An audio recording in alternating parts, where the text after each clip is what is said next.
Welcome to Solva Memorial Hall, where we're just about to begin the Say No to the Dark meeting with loads of really interesting speakers and loads going on. No, please.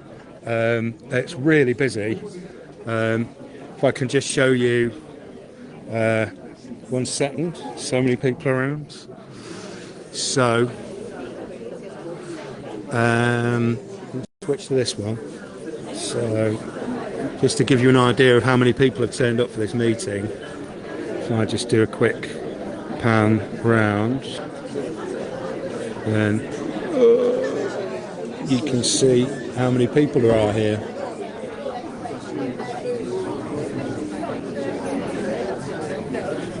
Switch to the other one.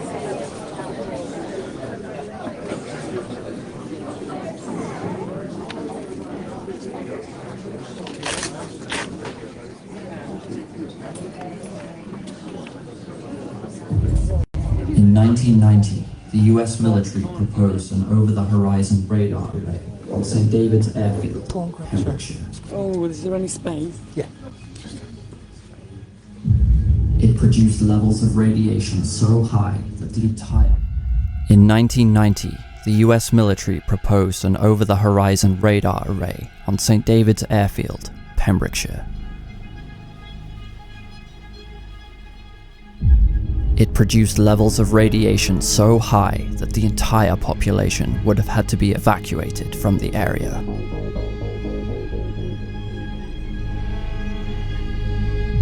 The radar array would have towered at 135 feet, being visible from every corner of the surrounding local community.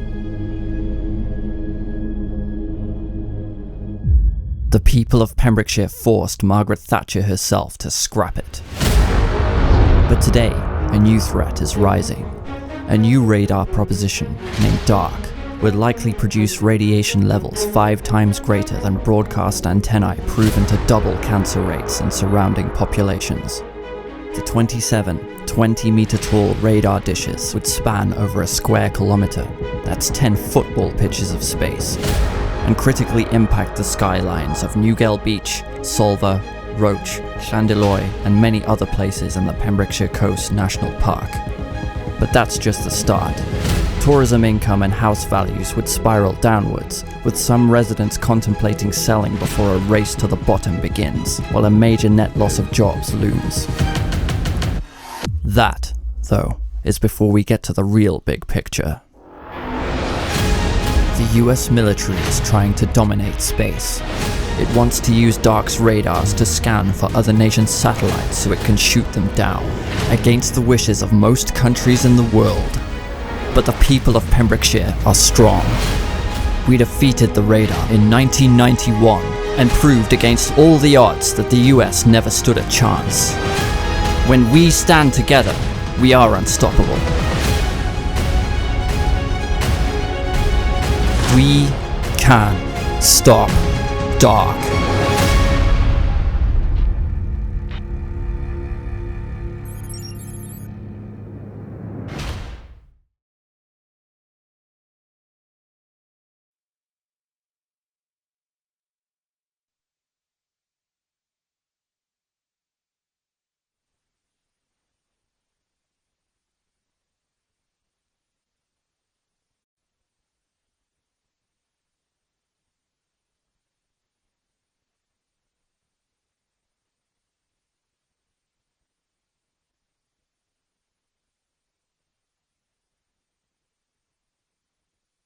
People's Movement Against DARC.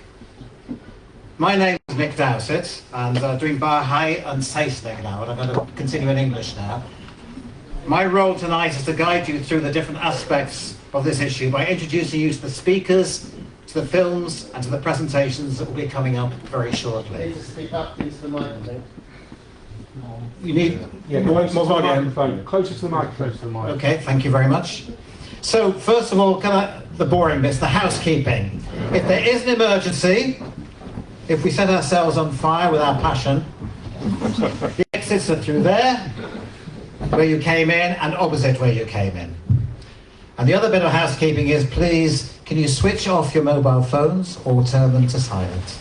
Thank you very much. And this evening will be in two parts. So the first section will be about the background, the science and the potential impacts of the proposed development.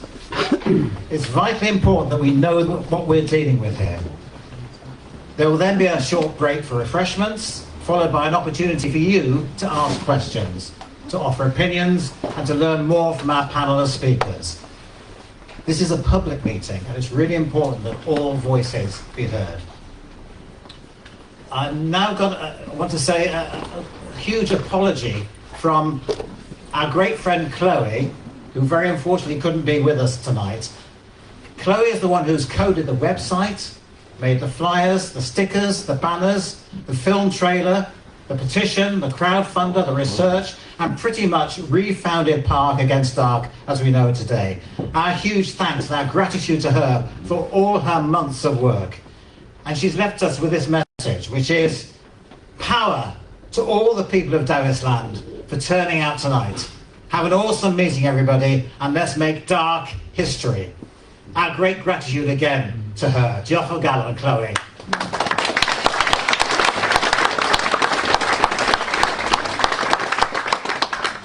One last point is about gender balance for the speakers. Originally, there was a much more balanced lineup, but for very good reasons, two of our speakers were unable to join us.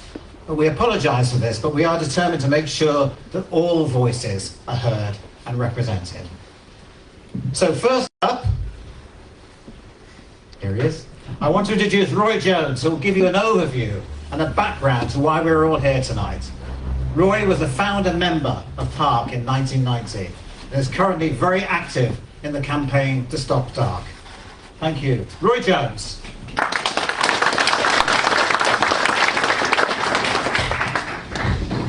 Shemai, noswaith da, Roy Jones ydw i.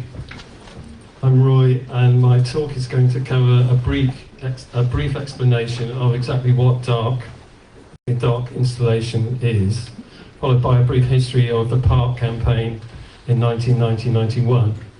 You know, I've got the T-shirt, I was there, to fight another proposed radar array. So, what is DARC? DARC stands for Deep Space Advanced Radar Concept.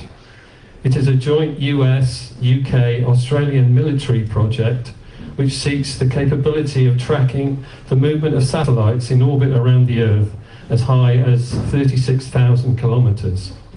It is essentially a targeting device which would allow satellites to be destroyed by missiles fired by planes from high altitudes. The array planned for Brawdy Barracks is one of the 3 planned for AUKUS nation sites, each consisting of 27 dishes, 15 metres wide and 20 metres tall, each surrounded by a security fence and lit up at night, spaced to cover an area of approximately 1 square kilometre. There would also be a new data processing building and a backup generator system accompanied by large diesel fuel tanks and high security perimeter fencing. So the elevated nature of the proposed site means that the massively brightly coloured array would be visible from many vantage points in the Pembrokeshire Coast National Park, such as Roach, Newgale, Solva, Penicum, and also the villages of Trefgarnowen, Llandeloy, Park Hall Village, and you could even see it from the top of Carnllidi above White Sands Beach. A giant radar farm capable of scanning a third of every square millimetre of space around the Earth would make it the highest risk radio frequency radiation project ever to be sited on British soil. The MOD funded scoping report published on the Pembrokeshire County Council website reveals dangers during the construction phase.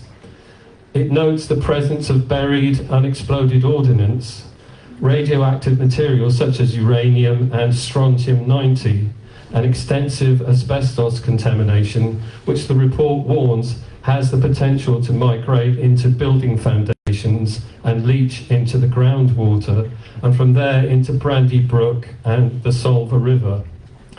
The report also estimates that building the antenna foundations would lead to 100 lorries a day driving through Newgale Beach. And that the 100 jobs promised by the MOD would actually mean a net loss of 300 jobs if you factor in the scheduled departure of the British Army from Brawdy in 2028. Environment Wales note the visual impact the construction would have on what they call ecological receptors.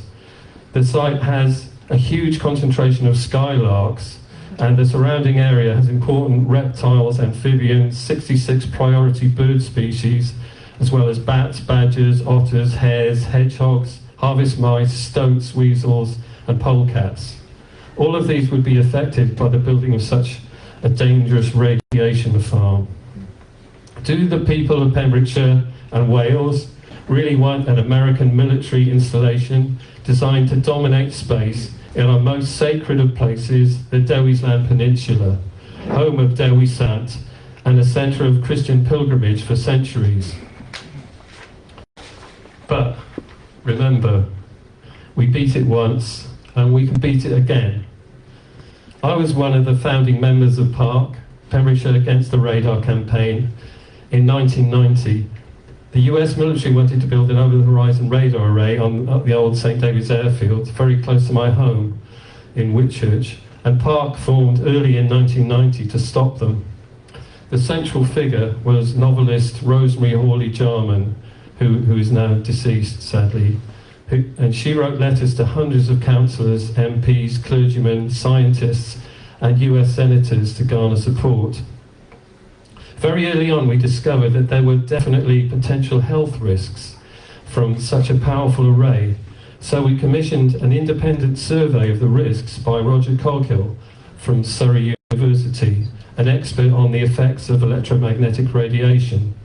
Roger spoke in this very hall on April the 5th, 1990.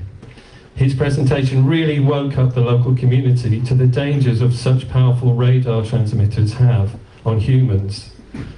From that moment on, momentum grew for the campaign. I raised funds by organising music events, sponsored walks, jumble sales, coffee mornings, and we even had an Australian-style dry river boat race, which was supported by the local vicar then, Canon Rees, and Donald Vaughan, the farmer whose family had once owned the airfield. We had a paper petition which eventually got 20,000 signatures. The BBC did a feature on the radar protest and interviewed Rosemary, Nick Wheeler from the National Park, and Roger Coghill. The local Conservative MP, Nicholas Bennett, tabled some questions to Parliament and organised a public meeting in St Davids on May the 10th, 1990, where the key speaker was Alan Clark, Minister for Defence Procurement. The aim of this meeting was to try and pacify the local community and downplay the health risks and environmental impacts. He was met with an audience all carrying placards saying, "No radar." Well, we're planning to take a photo later to do a 2024 version of the same thing. So that's what all those things that were on your seats is about.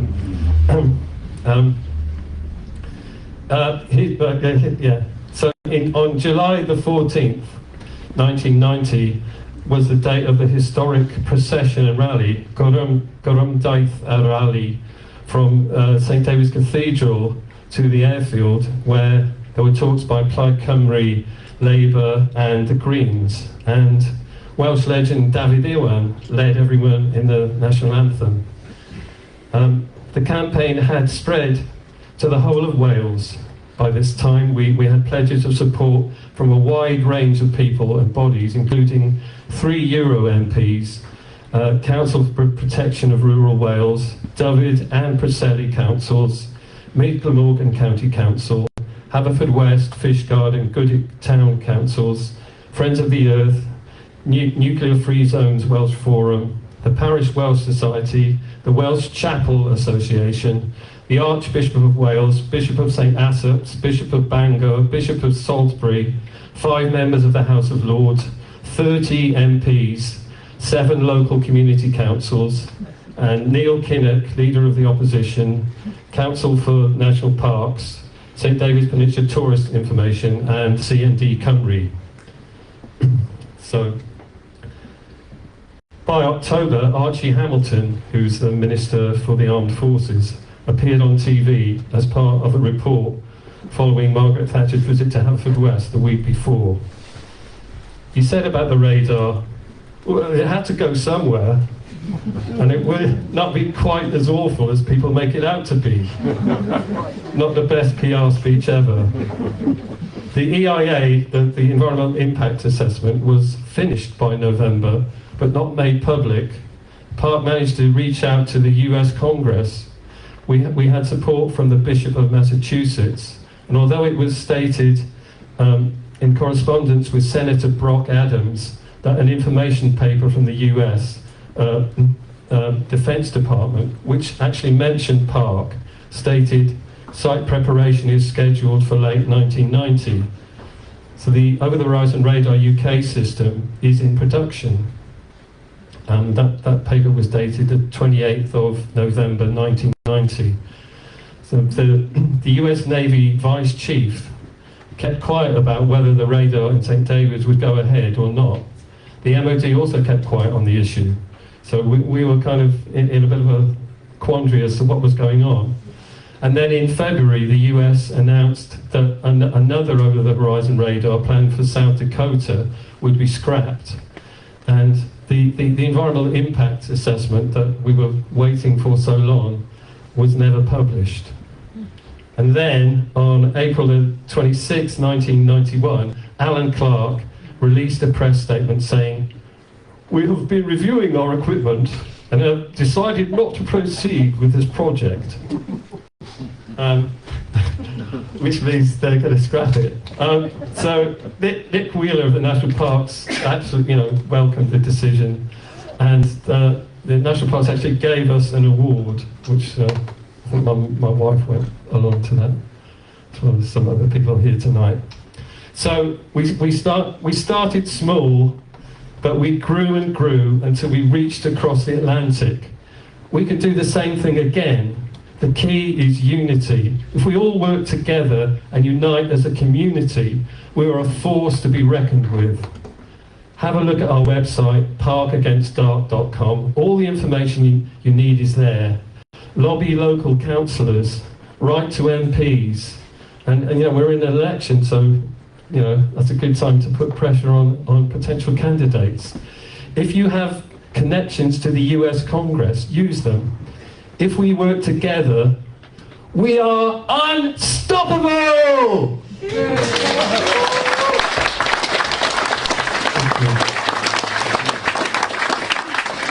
You're right, thank you, what a great start. So we're all very aware of the significance of tourism to the county and to this peninsula in particular. So here to talk to us about some of the challenges this development could present, we have Emma Bowen. Emma is the General Manager of Retreats Group, which operates 3 luxury accommodation venues within the peninsula. She's worked for the company for nearly 10 years, and in that time has experienced the challenges of managing a tourism business in such a rural location. She's also grown up in the peninsula, and now has a young daughter who she plans to bring up here as well. She's here to talk about the challenges of tourism and recruitment, and what DARC might mean to the hospitality industry. Thank you. Emma Bowen.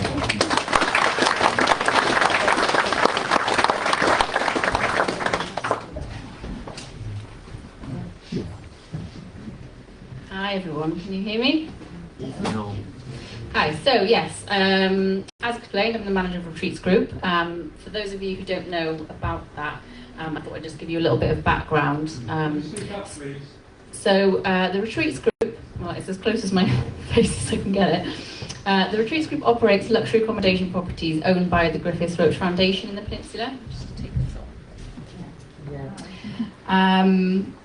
So the foundation was founded in 2009 by architect Keith Griffiths, who is also from this area.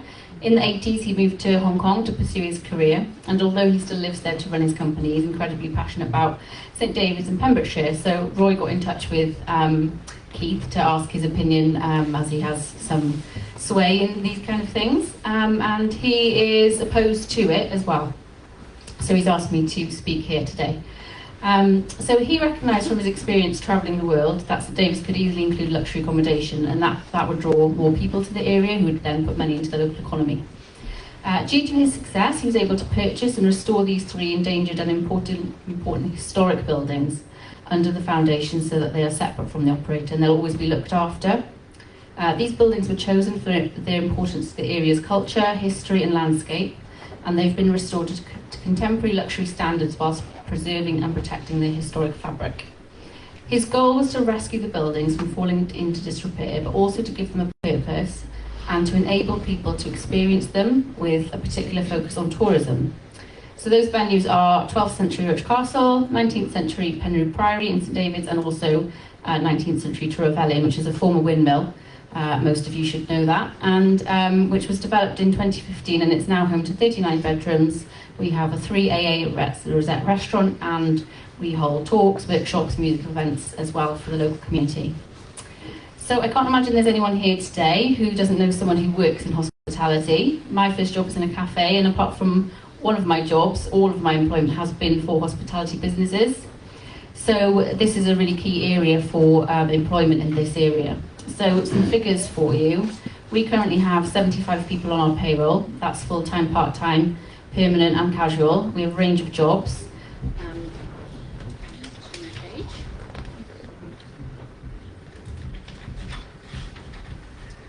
And one of our focuses is balance of life, so that, that's the reason that people choose to live in this area. We also have approximately 40 plus suppliers. That is a bit of a guess.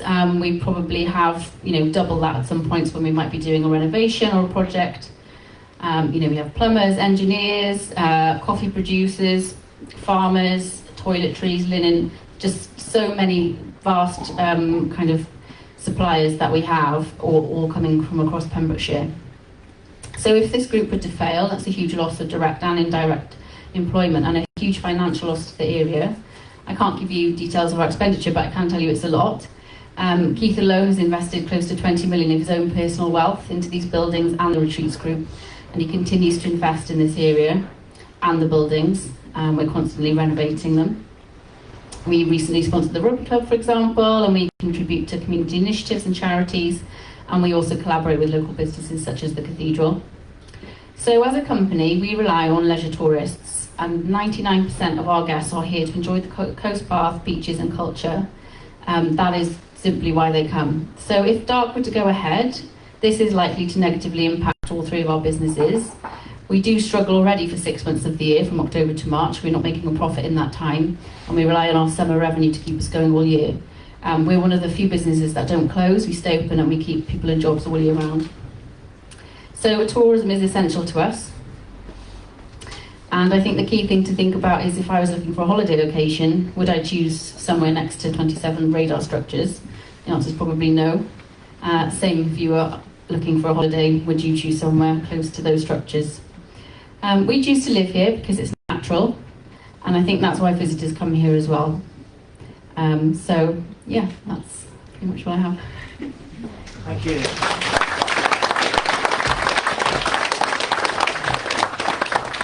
Thanks very much, Emma. So one of the other major issues that needs to be confronted is the significant health risks that DARC could pose to our communities. We're now going to see a video from a Professor Paul Herrill from McGill University in Montreal, Canada, about science behind these health risks.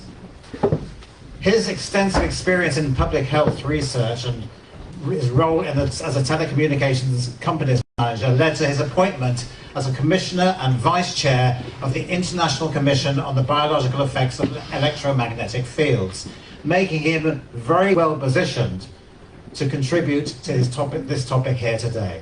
He presents a brief explanation of the physical and the biological mechanisms of just how the non-ionizing radio frequency radiation produced by radar, like DARC, are able to result in carcinogenic consequences for the human and animal inhabitants that surround them, and why certain industry and military actors are shown time and time again to obfuscate the scientific realities in order to suppress research that will prevent them from pursuing their agendas. So we thank him, in absentia, for his excellent contribution. Thank you very much. We're going to see the film now.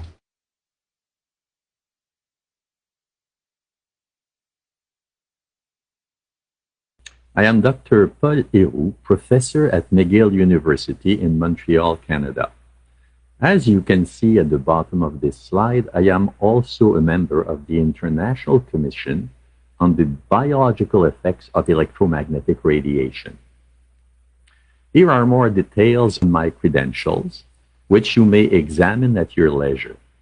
Since time for this presentation is restricted, I proceed immediately to the meat of the matter, which is whether non-ionizing electromagnetic radiation exposure has health impacts on humans. This presentation addresses basic science questions as opposed to quantitative ones, as I have been given no details on the DARC array. The military and wireless industries have their own point of view on this question of health effects of electromagnetic radiation. Their arguments are primarily based on the fact that it is non-ionizing and also of low intensity. The first argument points to the true fact that the radiation cannot ionize atoms. The second proposes accurately that the radiation is too weak to heat tissues appreciably. Unfortunately, both of these arguments are red herrings and are totally irrelevant to the problem at hand.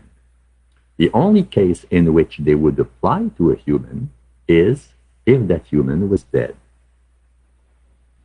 A correct view of the physics and biology involved shows that these two preceding arguments are worthless in addressing the health impacts of non-ionizing electromagnetic radiation. In fact, genuine science says that the health impacts of non-ionizing electromagnetic radiation are inevitable if one accepts that human tissues are alive. The proof is based on three unassailable principles of science. The second law of thermodynamics from physics, the anatomy of oxidative phosphorylation from biology, and Maxwell's equations from physics.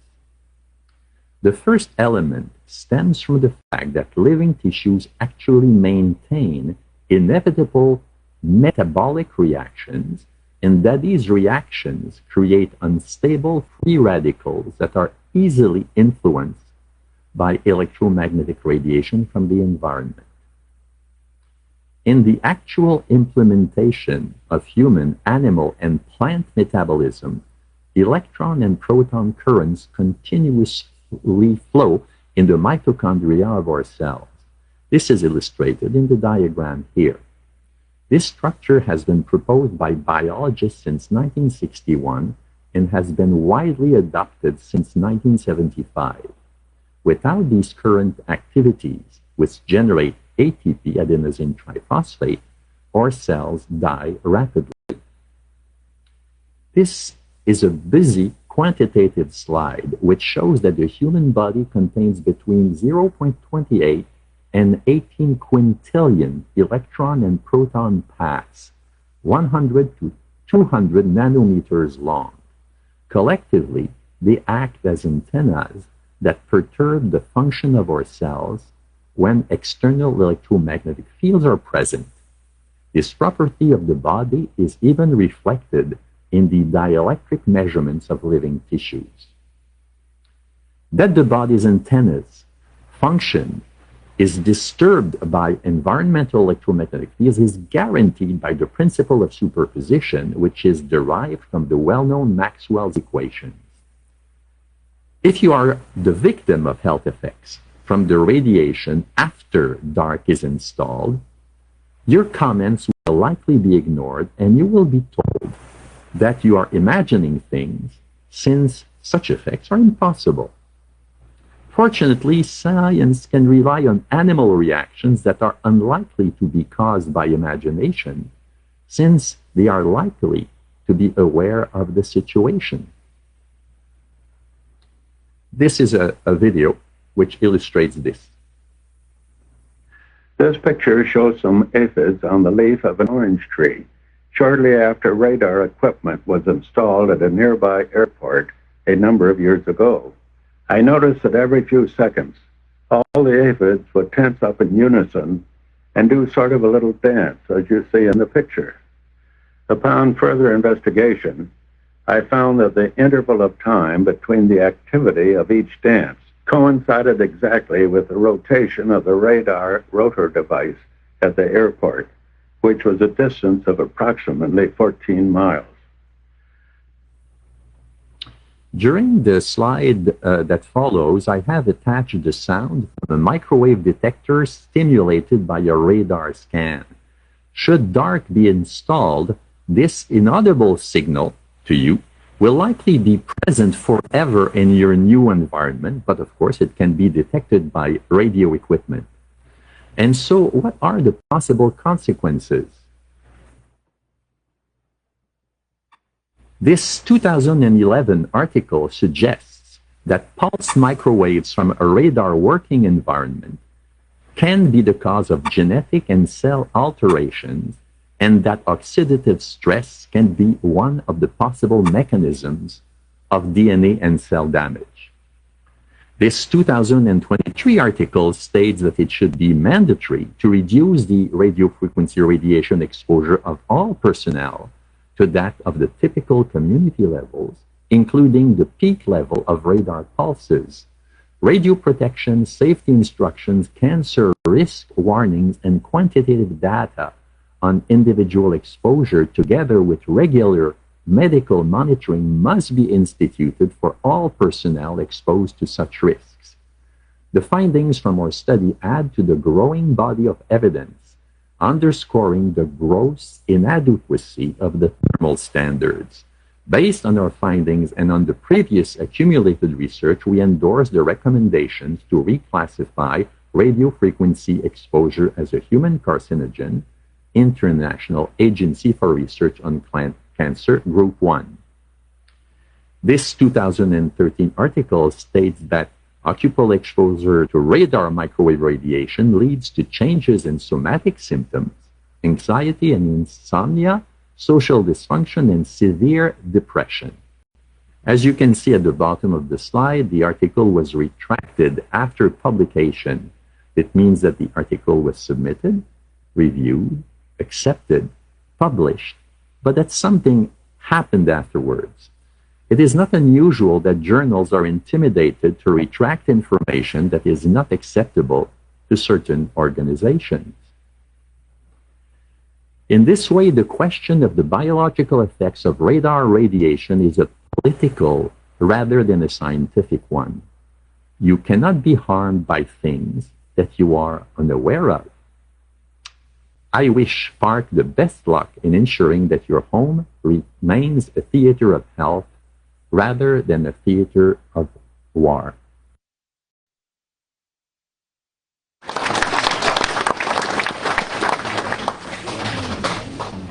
Phew. Well, a lot of that science may have gone over my head and over your heads, but I think the tone was unmistakable. Some of the key arguments suggest that the military and telecommunications industries appear to have a strategy of claiming high levels of non-ionizing radiation as safe by attempting to hide behind the arguments that this radiation only causes heating and is of low intensity. But both of these arguments are fundamentally unscientific and correspondingly intentionally misleading, and that's one of the things we're dealing with here.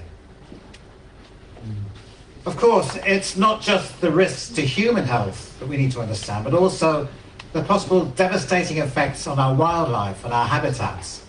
And to highlight the importance of our natural resources environments, I would now like to welcome Michael Davis, a trustee from the Wildlife Trust of South and West Wales. Thank you. Thank you.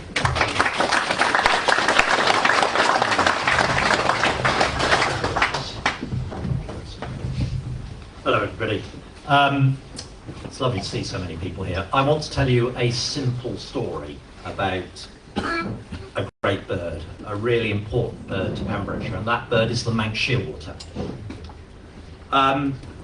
I first met the Manx shearwater when I was 10 years old. I was driving back, I wasn't doing the driving, from the pub with my dad, and there was a bird sat in the road in Marlows in the centre of the village in September. I didn't know what it was at that point, but my dad instantly recognised it. And we went down to Musselwhip Beach, and my father walked out into the sea to throw that bird seawards. That bird, that was 55 years ago. The extraordinary thing is that with a following wind, that bird might still be alive today. Still navigating its way around the Atlantic Ocean. An extraordinary bird. This is Pembrokeshire's albatross. It's actually related to the albatross. It's in the same order as the albatross. In that 55 years, that bird will have flown over 4 million miles. I ask you to care about that bird. Now, why was it in Marlows? The reason it was in Marlows was because it had left its burrow on Skoma. Its parents had long gone. They're left by their parents. They migrate alone. And it had become confused by the lights on the mainland.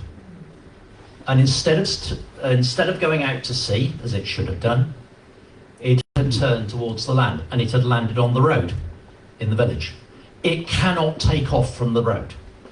So if we hadn't found it, it would have been run over, or killed by a cat, or killed by a fox, or possibly crawled into the hedge where it will have died, because it's a seabird. It feeds only on fish. Can I have the next slide, please? So, out on Skoma, there are 350,000 pairs of Manx shearwaters. That's 700,000 adult birds. At the moment, there will be 300,000 or thereabouts chicks growing in the burrow. And in September, they will leave the island. They're dependent on turning south. You can see the migration route down there on the left-hand side, the outward route, and that takes them down to the South Atlantic off the coast of Argentina, where they will spend 4 or 5 years, and they will migrate north, and they will explore in their way the Atlantic Ocean to learn it. And then when they're 5 years old, they will come back to Skoma or to Skokun, which has also got large numbers of birds, and they will breed. And they may well breed for the next 50 years. If this array is built, what will happen is more birds than currently do will turn towards the mainland, and they will be wrecked, as we call it. The main place for wrecking at the moment is Newgale, which coincidentally is between here and Skoma. And every year, hundreds of birds are wrecked on on Newgale, and they die, unless they're picked up by lucky people who take them back to the sea. So that will definitely happen, without a shadow of a doubt. And rather than flying 4 million miles, that bird will fly 10 miles to an early death. I am passionate about this. I care for these birds. Skoma is the single most important place in the world for this bird. It is not even mentioned in the environmental impact assessment. It is in a direct line of sight to Brawdy, where there will be bright lights which will confuse a young bird that has never been to sea before. It's about to embark on 6,500 miles, which it does in 10 to 12 days.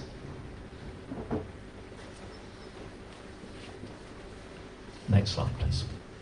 The other bird I want to talk about is a bird you'll all know, a lovely bird. If you walk the coast path in the winter, it brightens the day to see these lovely things, the chough. Again, Pembrokeshire is massively important for chough. There is a particularly sensitive area on the cliffs here.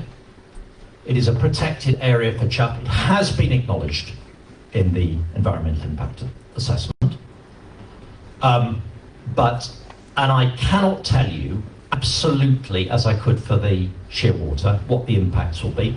There will be many impacts on many species, but this, I think, is another creature which we all love in our community, isn't it? We love seeing them, yeah? They always sound angry. They fly upside down just because they can. They're characters. They're intelligent. And I love them. And I hope you love them too. So please, let's all together, let's oppose this array. Their environmental impact assessment, I put it in front of the lady who runs the islands for the Wildlife Trust. Her name's Lisa Morgan. She said large parts of it appear to be rubbish. They have named species which are not important species in various habitats. It needs readdressing at the very minimum, because key features are not even mentioned, and species are mentioned which are of no importance in particular habitats. They've brought people in, they don't know the area, they're ticking a box. We must ensure that this does not progress. Thank you very much. Thank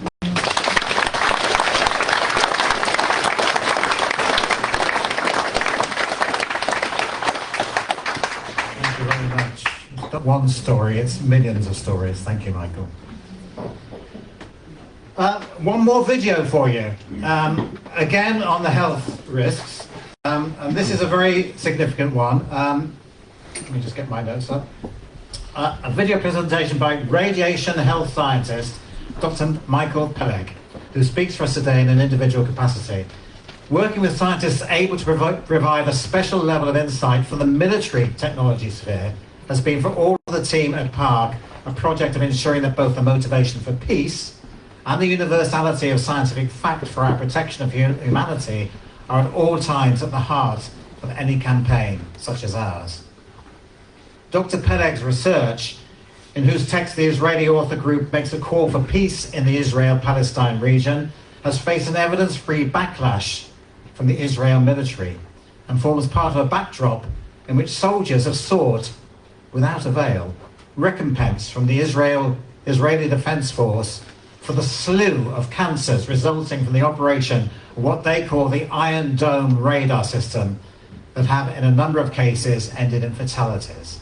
So we give our thanks to Dr. Peleg for his courage and for what we believe is a striking contribution in respect of what we can, in this case, be proven to be carcinogenicity of radar in the military, revealed under unique and exclusive circumstances from within the very heart of the military-industrial complex in which the US, architects of dark radar, play a major role. Thanks, Roy.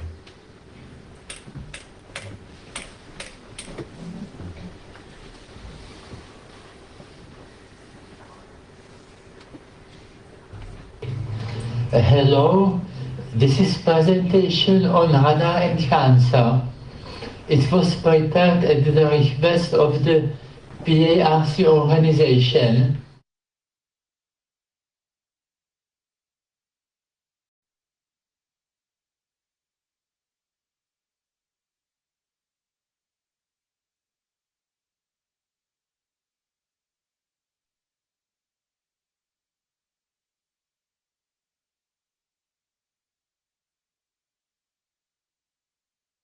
Authors of the research include outstanding experts on medicine and epidemiology.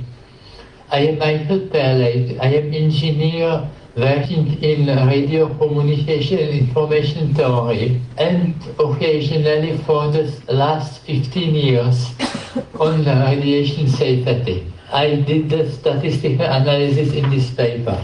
The presentation includes findings on radiation and cancer from our paper.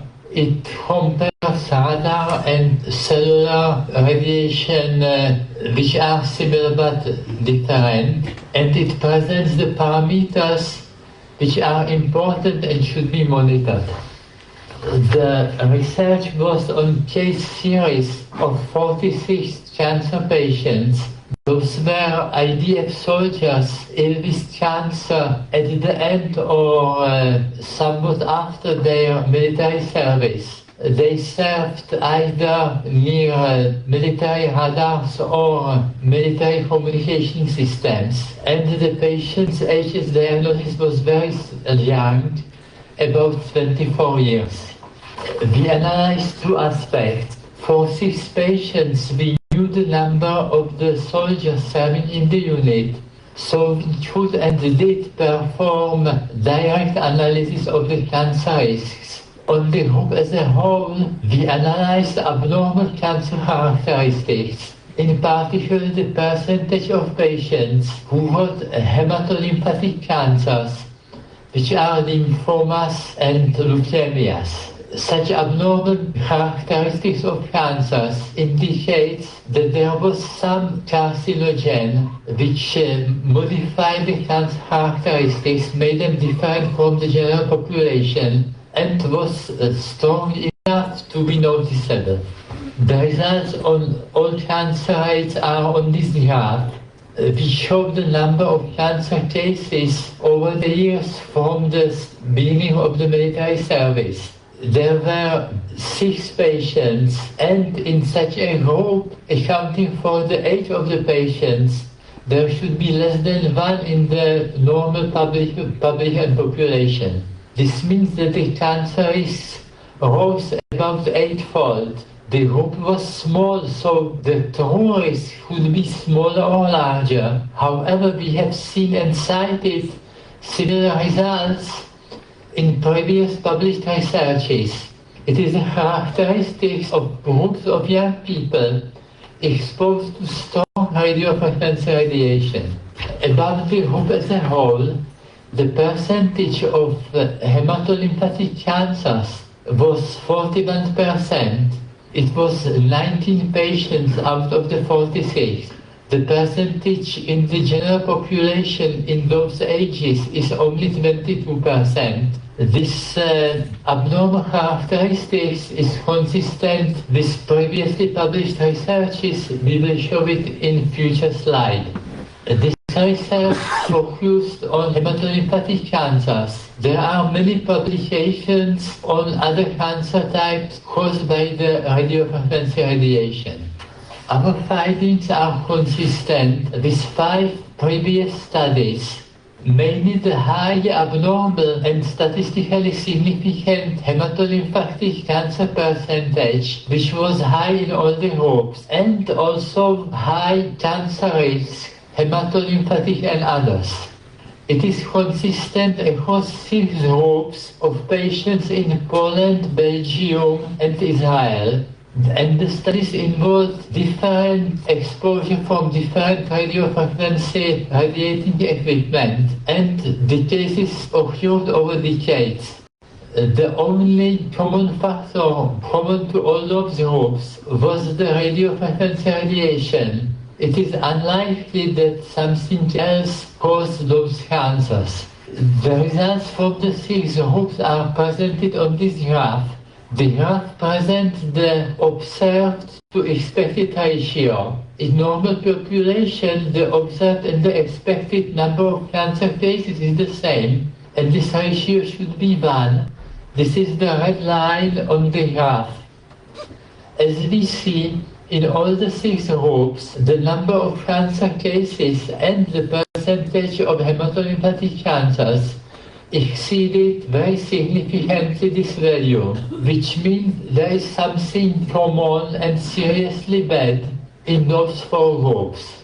Our conclusion of carcinogenity is based on the IARC classification of radiofrequency radiation as possible human carcinogen on at least 6 papers which propose updating this recommendation to probable or sure carcinogen. Also, the carcinogenity was reported on in many epidemiological papers and in studies on cell cultures and on possible physical mechanisms through which the non-ionizing radiation can modify cells and cause cancer. Of course, the results of our study and the similarity of it and those other 5 groups is further makes the conclusion of carcinogenity more strong. The next slide compares exposure from cellular foam and from radar.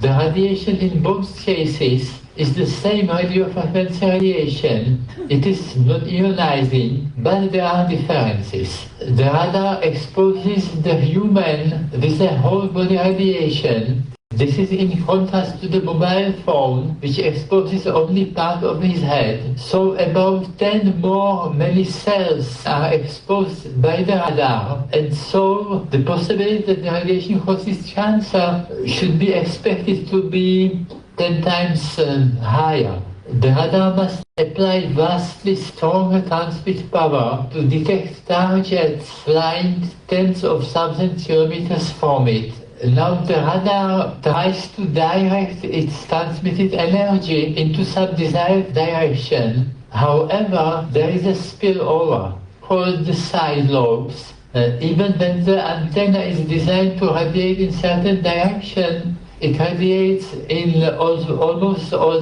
directions, and the intensity of this depends on the side lobe level of the antenna. The radar uses pulses with extremely high peak level, and this peak level can have extreme biological effects, as shown on this slide. The red line on this graph shows the transmitted power of the radar as it evolves over time. Most of the time the radar does not transmit, but it transmits huge peak power in short pulses. And the safety standards control only the average level.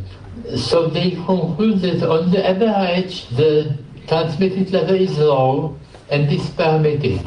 To be sure, those pulses occur many times per second. There are 2 important parameters of human exposure.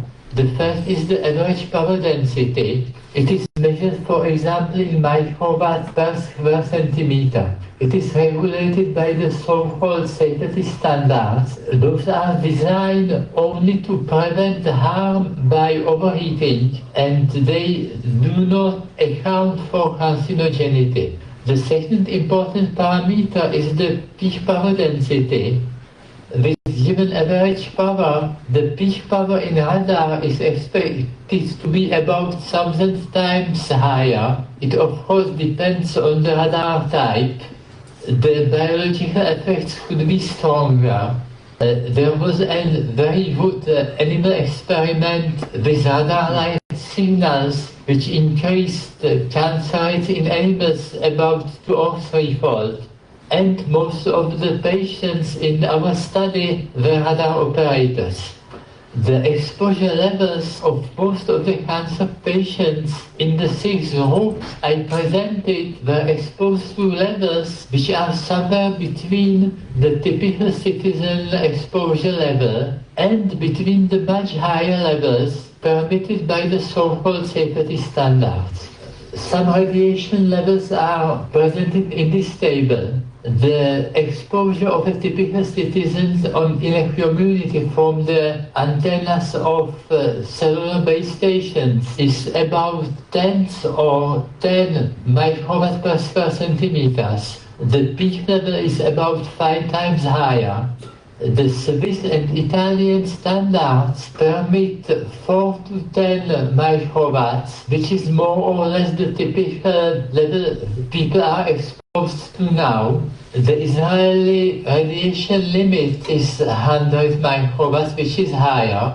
The IC and IRP recommendation for the general public is to permit 1,000 microwatts, which is much higher than the typical level.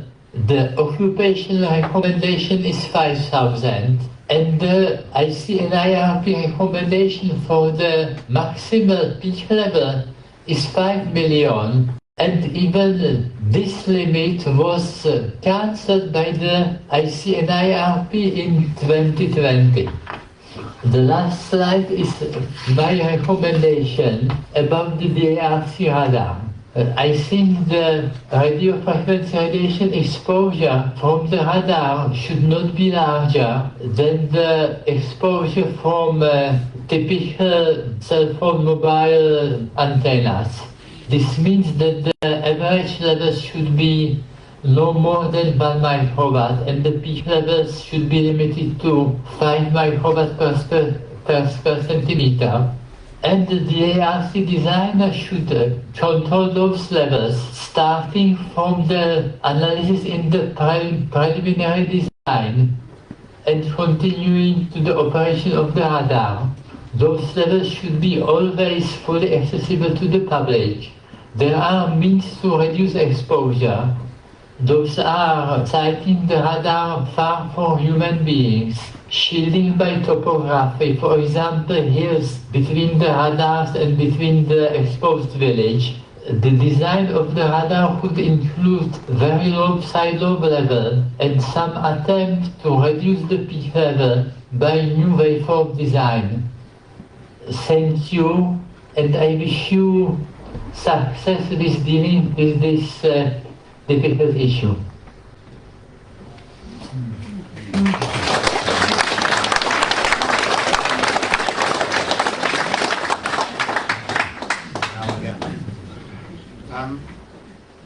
One thing that was noted from his research was an eye-opening account by a now former Israeli soldier who gives us a hint as to how much impact military radar of unrestricted power can cause on the body.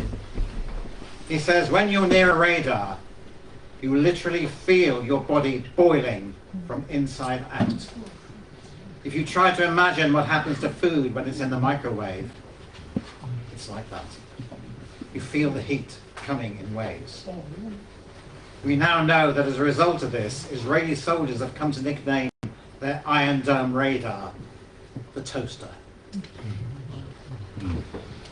Of course, there's another aspect to all this, which, whilst we're naturally focused on the impact that DARC could have on our local communities and our environment, this is in the end a global issue of defence and security. And to share some insights into this, I'd like to call upon Dylan Lewis Rowland, who is the National Secretary of CND Cymru. Thank you very much.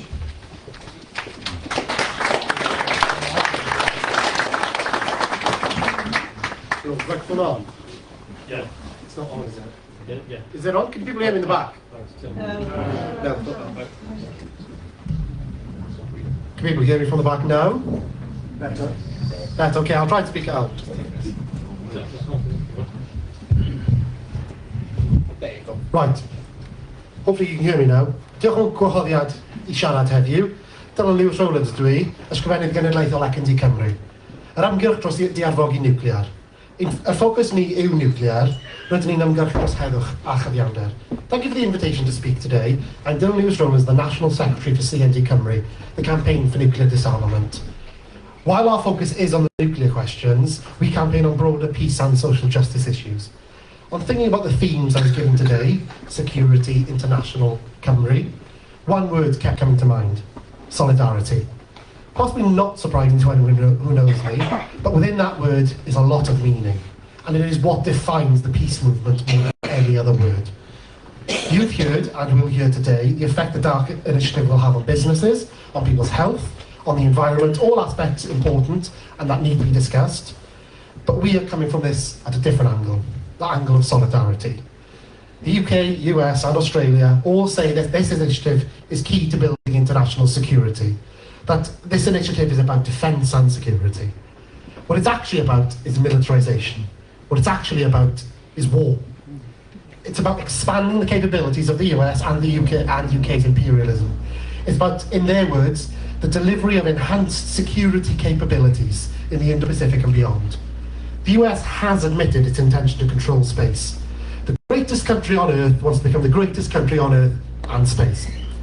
The US has been at the forefront. Sorry, glasses were slipping. The US has been at the forefront of developing murder machines to be placed in space, and DARC is just another part of that. One man's tracking is another man's missile guidance system, after all, because fundamentally, that is what DARC, that is what AUKUS is about, preserving the military power of what I hope is a dying empire. Now let's talk security. What is it? States and governments always define security in terms of military power. They say that in a dog-eat-dog world, the biggest dog must survive. Diverting billions to bombs, to guns and tanks. They argue it's all for the greater good. But that money comes from somewhere. And it comes from your pocket as taxes. That tax money can do so much. Fund a school, fund the NHS, fund new houses. But instead it goes to destroying other people's houses, other people's schools, and other people's lives halfway across the world. I define security from the ground up. A nation is secure when its people don't have to rely on food banks.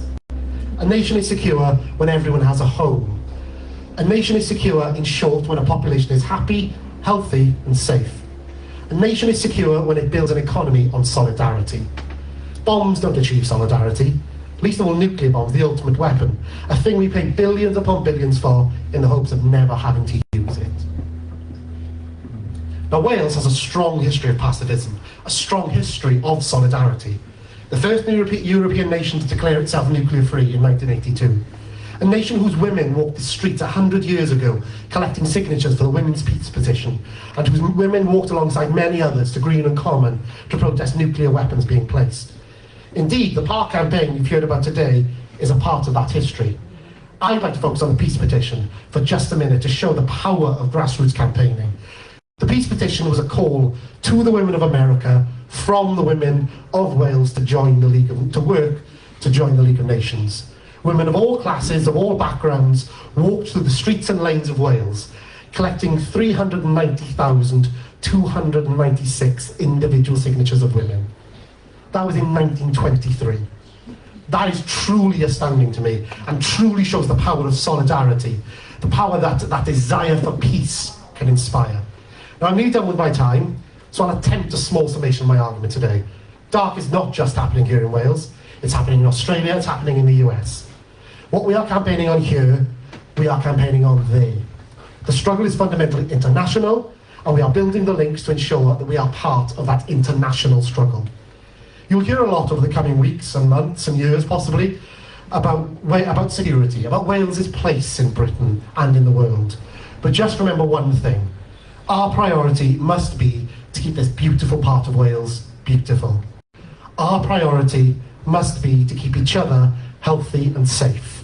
And above all, our priority must be to act always in solidarity and in peace, speaking up for ourselves and others to create a more peaceful world.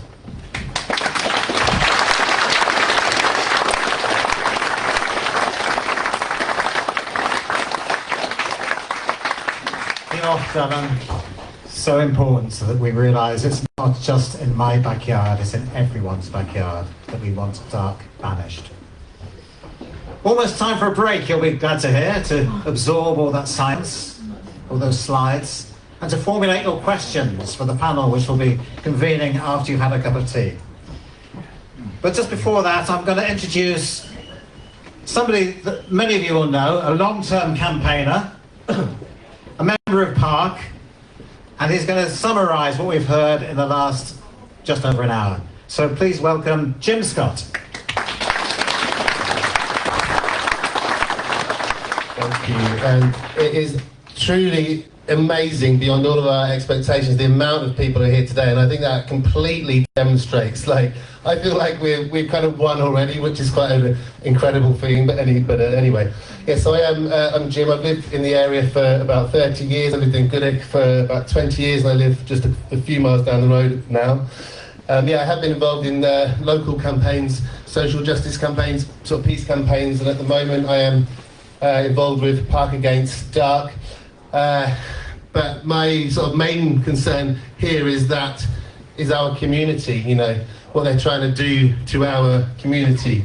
And again, this demonstrates that everyone in this room feels the same way about that. So in a way, I've got the luckiest spot here to round up such incredible and passionate and informative arguments, of which there are so many. You know, just to hear that about the way the research that was done in terms of people who have been forced to work in close proximity to the radar. Like IDF soldiers, it's compulsory to join the IDF. You know, so they don't even get a choice to go and work in this environment where they feel like they're being standing inside a microwave. I mean, just, imagine that. You know, our birds, what a passionate speech. And we know, you know, that's 2 birds that are going to be affected. You know, that's before we even get into the detail of the toxicity of an existing MOD site. It's a huge infrastructure project. I mean, I haven't got an actual figure for the millions or billions, but I have heard a few numbers, and this is beyond no illusions. This is a major infrastructure project. The company have been given a no-bid contract to build it, is Northrop Grumman, and they have 95,000 staff and a turnover $30 billion a year. But actually, that's irrelevant because they're not going to set foot in Pembrokeshire, and we're going to stop them. We've heard about the tourism race to the bottom, how it's going to affect our jobs, and we saw on the video how there'll be a similar race to the bottom in terms of housing and house prices. You know, another race to the bottom. We've heard a lot about the security just now for a very good speech from Dolan. And one of the things, again, they'll argue that to say isn't true is that people say, oh, it doesn't make us a nuclear target, we're already a target, we've got Milford Haven Refinery. No, if you position like one of the most key pieces of infrastructure, like technology, that is specifically designed for the 3 countries to dominate all of space, like that radar installation could possibly be a bit of a target. So, you know, yeah. And the history. I mean, what a fantastic history. I feel actually very privileged to be joining this campaign.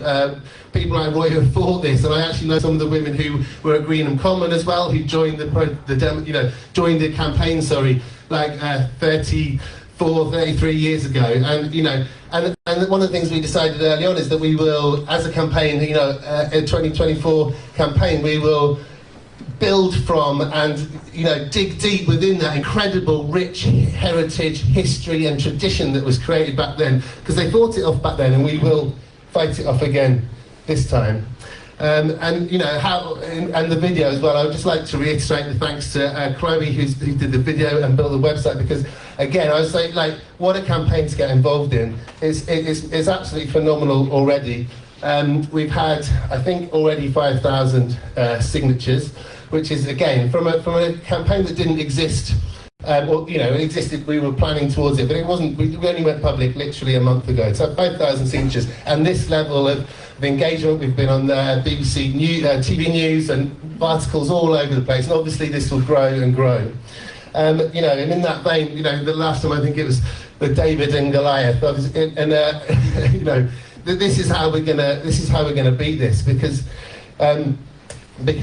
you know, the US, the complacency and the scoping report that was mentioned, there was other glaring sort of like displays of arrogance, such as, oh, the nearest towns are like St Davids and Swansea. You know, it's like, oh, okay, right. So yeah, did you actually even come here? You know, it's incredible the level of arrogance here. Is this mic still working? No. I might. I think you got a green light. No, should I get that? Sorry. Is that working? Yeah, that's working. So yeah, and so one of the jobs I've been doing here is, as I said, I've been involved in other sort of campaigns before. So I sort of reached out to campaign organisations, sort of national level, company level, local level, and every single one of them. This is Stop the War UK, CND UK, obviously CND Cymru, Extinction Rebellion UK, and in locally, you know, the West, you know, every organisation we have contacted has gone, of course we will support this campaign. It's an absolute no-brainer that we will support this campaign. And the reason, and this is also people like Beth Ann Winter MP, one of the Labour MPs, who's actually not going to be a Labour MP anymore, she's deselected, but you know, Helen Fuchan, who's an MS. We've got, you know, Leanne Wood, several key people, politicians, and as I say, every single campaign that we've talked to, it's an absolute no-brainer. So again, we are hitting the ground running with this campaign, and we don't intend to stop. You know, and the purpose. Actually, I should step my time as well. I'll try and yeah. I'm gonna start getting towards wrapping up, and I'm pretty close. So yeah, the US government's actual ambition here, as has been touched on already, is domination of military domination of all of space, and they think they want to use Pembrokeshire to do this. But the kind of terrifying thing about that is, what they're actually trying to achieve in a technical sense, like I said, with things like the AI kind of space, the AI race that's happening at the moment, it means that they will, if they kind of achieve that, then they will also be using Pembrokeshire to genuinely achieve that domination. That the AI, because they will, as they said in their intention, they'll be able to target and shoot down satellites at will. And bearing in mind, as we put in the video in the comms, no other countries are signed up to this. This is just, so the majority of UN countries are not signed up to this. It's just the UK, the US and Australia. So hopefully you've all been on our website already and seen that there are a lot of ways to support this campaign. We've tried to make it extremely accessible in terms of how you can get involved and can support. There's lots of different ways to do that, including our social media pages and all of those things. I'm going to take a breath for a second. Oh, this might still as well now. I can shout. I don't mind shouting. Can everyone hear me? Yeah. So good. Yeah. When we decided the date for this meeting, we didn't know they were going to call a general election. And one thing I'm going to say is, PARC Against DARC is not getting involved in the general election. We wouldn't begin to say what anyone should do with their vote, because there's 100 different reasons why you might vote in a different way. So that is not our place whatsoever. And what I would say though, what I would say, I'm happy shouting, I think, but yeah. What I would say though is, because of the timing of the general election, it does put us in a very unique situation. Like, we have over the course of the last few months been reaching out to all of the political parties anyway, as a matter of course, as I just described. We've talked to everybody, politicians, campaign organisations, and all of the political parties. So far, we've been pretty much blanketly ignored by everyone except Plaid Cymru and the Green Party. So both of the constituencies locally, they have actively supported it. Chris Thomas actually has said he will help or take this to a hearing at the High Court. So what I'm getting to here is we have 1 week to go. We have 1 week to go until the general election, and we still actually haven't heard any response from all of the other parties. And they are duty bound, before we go to the ballot box next Thursday, they are duty bound to tell us, to announce to us where they stand on this issue. And we do have, like I say, we are their electorate. One of these people will be made the MP, and obviously the other constituency, you've got the two after the boundary changes. There's two constituencies that are very near Brawdy now. So to that end, what I would encourage, like I say, there's several ways that I'll get involved in this campaign, but please, do one thing after this meeting, and we will have a discussion in the second half of this where we can talk about lots of other ways we can get involved. But please, this week, if you make your first action to email all of the candidates and ask them where they stand on this issue.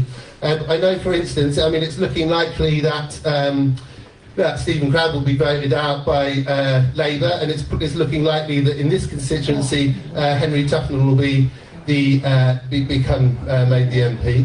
He emailed us yesterday because I've been emailing and we've been emailing and emailing. The local Labour Party have just not said a word on it because they're obviously waiting till after the election before Starmer decides whatever the situation is. But I honestly think this is not acceptable. They do have an accountability to us. Yesterday he emailed back saying, "Thanks Jim for your message. I just wanted to let you know that Josh Phillips, chair of the local Labour Party for Mid and South Pembrokeshire, is able to attend the meeting tomorrow. Josh will be able to provide me with feedback on the concerns that you raised in the meeting. As I said in my previous email, it is important that the concerns of local residents are heard and I am very sorry not to be able to attend in person. Unfortunately, nowhere in that email do I hear the words that he is 100% behind PARC Against DARC, that he absolutely wants to stop the raid, like we are hearing from other politicians. If other politicians can make a definitive decision, I mean, all of the evidence is there as well, and we're grateful for them sending a representative, great, but I think it's very important that that representative goes back and with this message that we want to know. Pembrokeshire people have a right to know, where do you stand on DARC?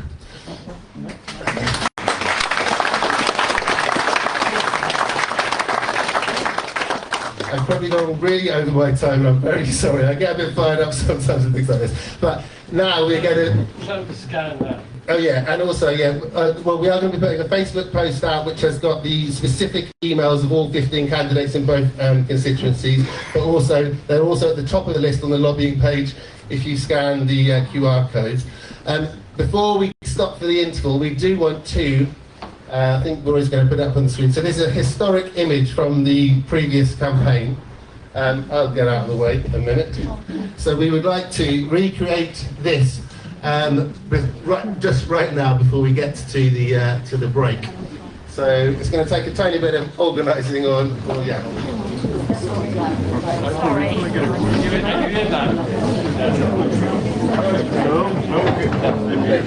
So, if you want to support, then can we try and replicate that by sticking up your no radar? Oh wow, that's fantastic! And I've got cameras on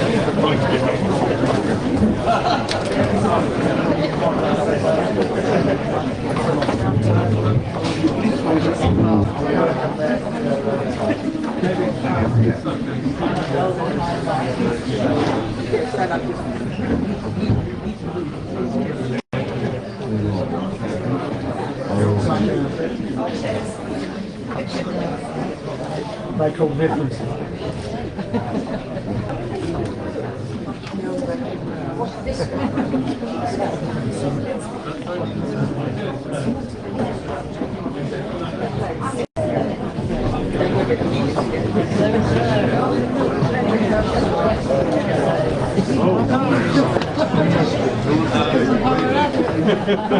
Got two.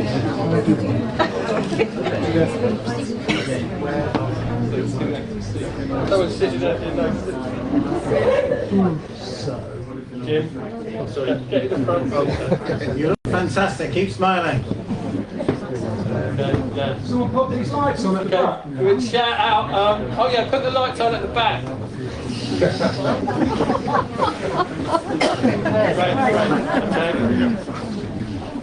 Okay. I mean, if you like, you can shout out "No radar."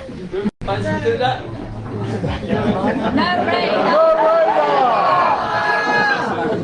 Oh. Thank you very much, everybody. Thank you for a fantastic first half. Please enjoy a refreshing cup of tea. Have conversations, formulate your questions, and come back in about 15 minutes ready to ask the panel. Can you hear me? Hello. Okay, folks, so the meeting's going to take a little break and get a cup of tea, much needed, and digest some of the information that they've just heard.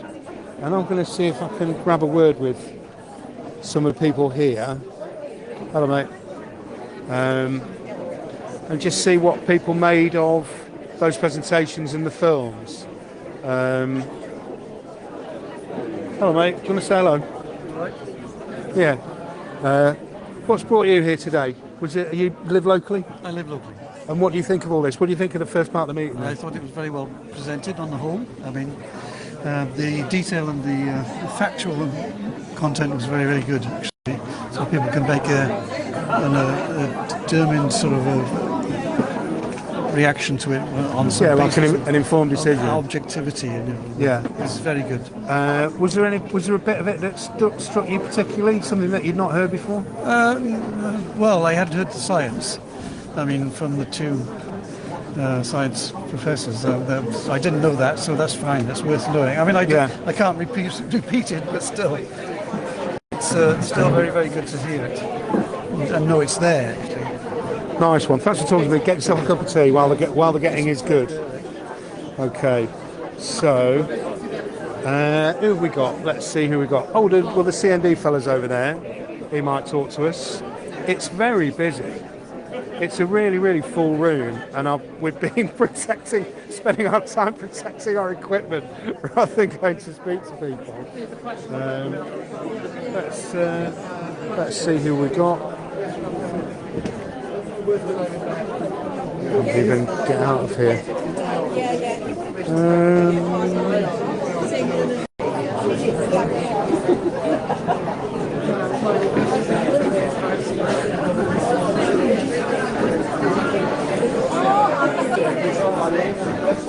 So hello, this is me, I'm Rafe, I'm presenting this live stream, or I was, before the room just got so full it was impossible.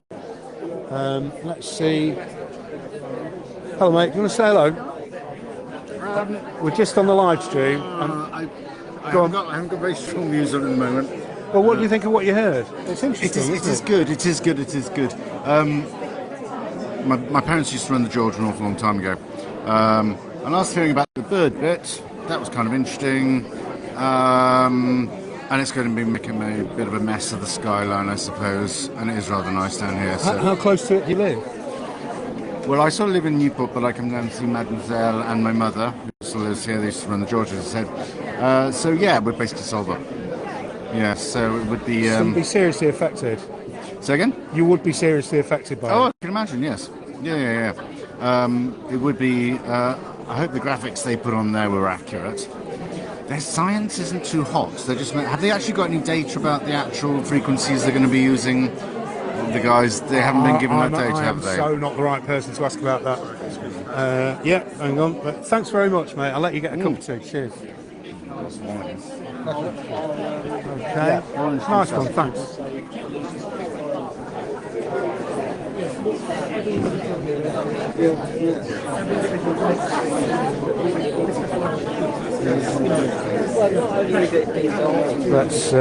Let's see who we can grab a word with while we're waiting for the second half to begin. Second half's panel discussion, so question and answers. I don't know if we can see comments. Have we got comments coming up at all? Okay, so if you post your questions in the comments, I'll try and get to you. So we've got Polly Preston, thank you for your contributions. We can see those. And if anybody else is watching the live stream and wants to ask us anything, I'll try and pass it on to the relevant people. So, oh look, CND guys, right in the middle of our shop. Let's see if I can get hold of him. Oops. But yeah, it was nice. You know, the weapons are defensive in nature, they are very offensive in nature. True. So that's how they work. Yeah. So, you know, again, it's about changing that language, about individuals making those decisions. Hello, carry on. We're on that little camera there. Oh, okay. So I just thought I'd come across, and you're obviously talking about what you've just seen and what you've been discussing. What did you think of it? Very good. I was very impressed with the professionalism of the speakers. It is a very, very serious issue. I wonder if there's any representative from the Ministry of Defence here, or the military. This seems like the Five Eyes, which was an organisation formed just after the Second World War, which includes America, Canada, Australia, New Zealand and the UK. It's an extension of that, I guess. I think PARC needs to be supported very, very strongly, and I think we've got to think very, very clearly of what we can actually do and how we can influence people. When you say supported very clearly, you mean the campaign to stop it? It's a campaign to stop it. Right. Yeah. Well, clearly, whatever what you think of the science, it's going to have serious biological, physical impacts on people. Yes, it will. It's very interesting about average energy and peak energy. Go on, I was probably fiddling with my equipment, so to speak, for half an hour. Yeah, because, okay, you can have the average, which is perfectly safe, but you can have peaks which are, 10 times, 20 times that magnitude, that will hit you at a certain frequency of pulses. that could be very, very dangerous. Don't you want to be a dancing aphid? Not this time round. When I get reincarnated, I'll think about it. That's brilliant. Thanks for talking to us. Thank you so much. And you spoke very well. What did you think of some of the rest of the information that we got during the meeting from other speakers and stuff? I think it was very good information. Yeah. We're just on that one. Just on that one, sorry. Yes. I'm just thinking. Well, the science is fascinating to me, anyway. Yeah. I've always had an interest in physics, so hearing some of what was going on is very interesting to me. But it reiterates, there are those multi-dimensional aspects I was talking about in my speech. Some will care about health, some will care about the environment.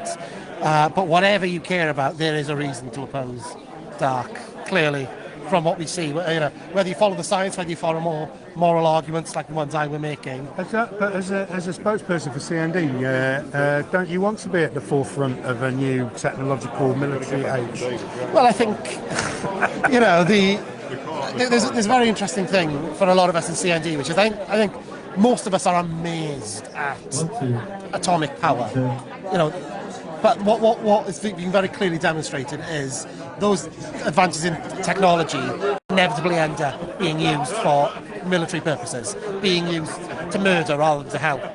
And that is what it comes to. There are perfectly legitimate uses of nuclear technology. For example, radioisotopes for medical scans. There are perfect uses for nuclear technology. The issue is, again, going back to it's always being used to murder, because that's where the money is. It was a good point as well, I thought, from Jim towards the end of his bit about what an incredibly appropriate time it is to put pressure on politicians to step up. Have you been involved in any of that? Are you going to get involved in any of that? Well, personally, I have my own political affiliations, obviously, but CND, we already engaged with all the major parties and minor parties. I think some of them would probably not like me saying that, but whatever you call any party, we've engaged with the majority of them. We sent them questionnaires, we sent them discussions, and what we're really focused on is come the end of the end of the general election, we'll have candidates in place, we'll have MPs in place. That is when we engage. That is when we say, because what we found is actually a lot of them just don't know enough on the issue, and it's very brave of them to actually say they don't know.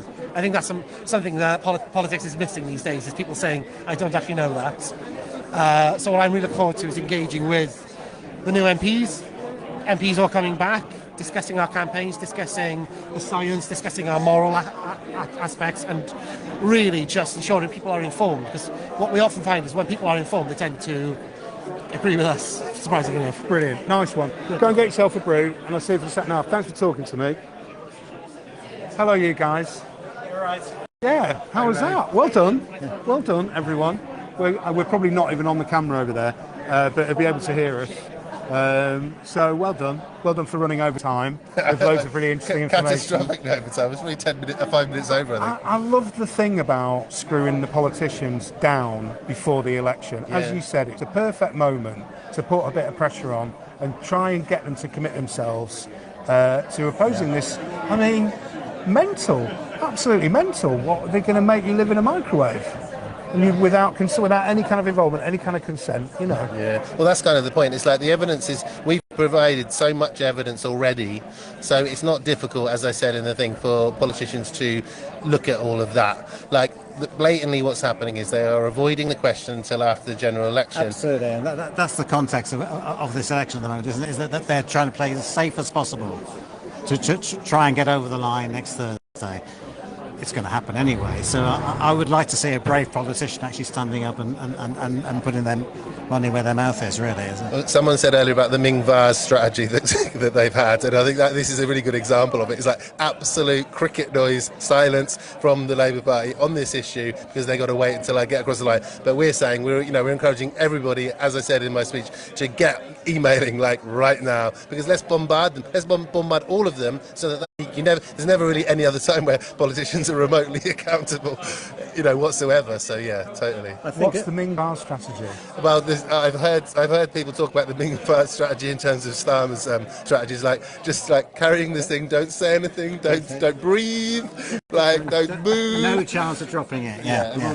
Because any wrong move could change the polls, is essentially. But we're getting into another territory. But what it shows is it's a good time to be ramping up the pressure. And why shouldn't we? This is an insanely big infrastructure project. And actually, one thing I didn't say in the speech was that politicians surely should actually have some politics. And I think people forget that as well. It's like, surely if you're running for office as a county councillor or a local councillor or an MP, you should have some politics. Express an opinion. Absolutely. Yeah. So what's coming up? I guess we must be quite close to getting back to the second. What's coming up? So we're going to have a question and answer session next. So questions from the floor from anybody who wants to either ask a question or express an opinion.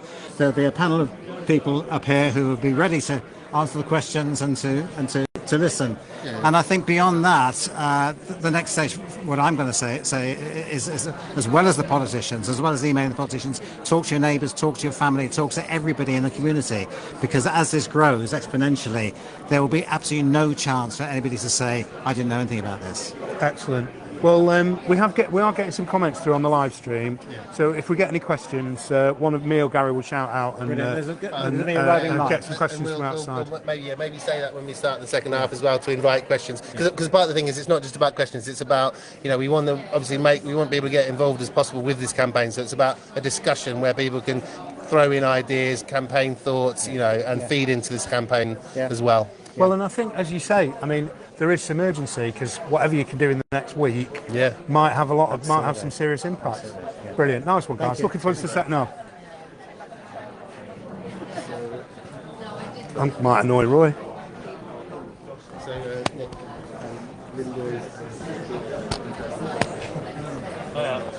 Hey, Roy. How was that? Hi. Oh, I thought it went really well. Yeah. It was great. It's very inspiring, and And are you getting 1990 vibes? Yeah, definitely. There's more people here now than there was in 1990 in this hall. Was it in this hall? The first time, yeah. When Roger Coghill, the health expert, spoke, and there was a Labour spokesperson as well, and it really fired up the local communities. Solva is like the heart of. I can see you've got people really, really give a shit. They want to know what's going on. Exactly. And they're not going to stay at home. Yeah. Well, brilliant. Yeah. Looking forward to the second half. Nice one, Roy. Brilliant. Great, really great turnout. Thanks. Nice one, mate. Okay. So, hello.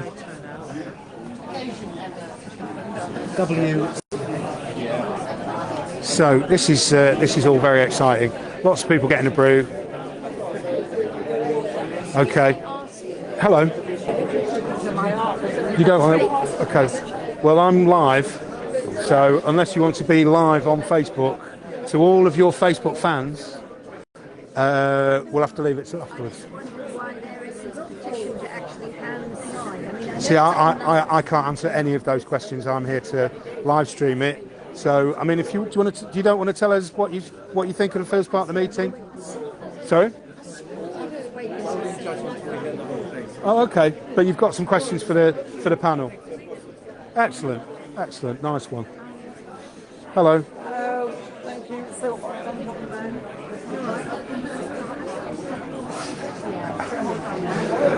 Okay. So I'm going to have a little mooch. Hello. Are you involved in the campaign? I'm just here to find out more. I was messaged today on Facebook. Yes. And oh, good. You're using Facebook. Well, that's where we are now. We're live on the Facebook page. Okay. Yeah. So I actually live in the Presellis. So we were recently part of the campaign to stop the telecommunications towers going up. Oh, like the 5G thing? The 5G thing. So yeah, absolutely against all of this. People think that's a conspiracy theory, but go on, what was your kind of campaiging message about it? Well, it was why should Pembrokeshire have to ruin our skyline and all the rest of it, and risk the wildlife, risk our health for people in the city to be taking data and sending data across through Ireland over to the States. I mean, why? Oh, was that what it was? That was what it was about, so that people could be on the marketplace quicker, just that split second quicker to get the information across and make bigger deals. It's all about money. So yeah, I'm totally against all that. And so you're local. Did you move here or? Yeah, I've been here for nearly 30 years now. So I mean, Pembrokeshire's my home. And you found it. Where were you from? Where did you move from? I moved from. Well, I was travelling around really, but I started off in the Midlands. But, okay. Yeah, I'm a real nature girl. This is my first time in Pembrokeshire. Okay, where are you from then? I'm a monk. I'm Mancunian. Okay. I'm a friend of. I'm a campaigning comrade of Jim. Jim who spoke. So he's asked us to come around and do some of the live streaming for them. Yeah. But it's already in my blood. I've only got here last night, you know. So and I can feel there's a lot of magic around, isn't there? Amazing. There's a lot of magic around. It's a really magical place, and the community is so non-judgmental and loving and open. And I love it. It's a very, very special place to be. Yeah. Excellent. Well, thanks for talking to us. People are pushing us out of the way to get back to their seats. Thank you very much. Okay. So there was I saw a guy taking notes with my favourite pen, which is a blue Pilot G2. So I'm sort of thinking about the blue Pilot G2 club, you know, 0.7 nib, you know, but I can't see him. It's probably oxygenating.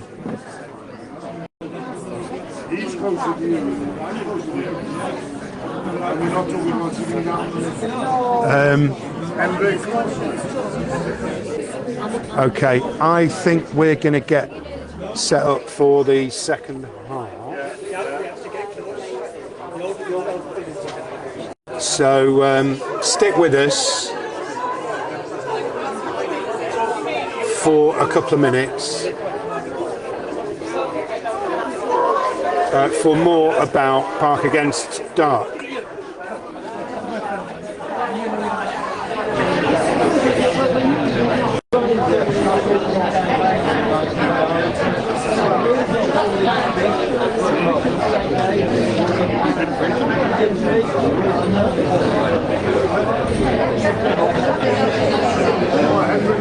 Thank you very much. You might want to fill some of the seats to the front so you can hear the answers to your wonderful questions.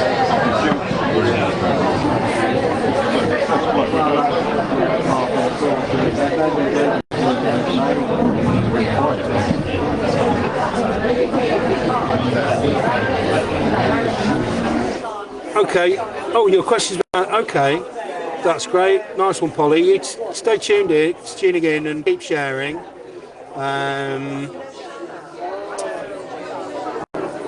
Was that Dylan Lewis Rose? Was that somebody I just spoke to? Was that the C&D guy? I think it might have been. Okay. Yeah, you can see the panels getting set up. So stick with us, and we'll be back in a couple of minutes. Do you want a drink?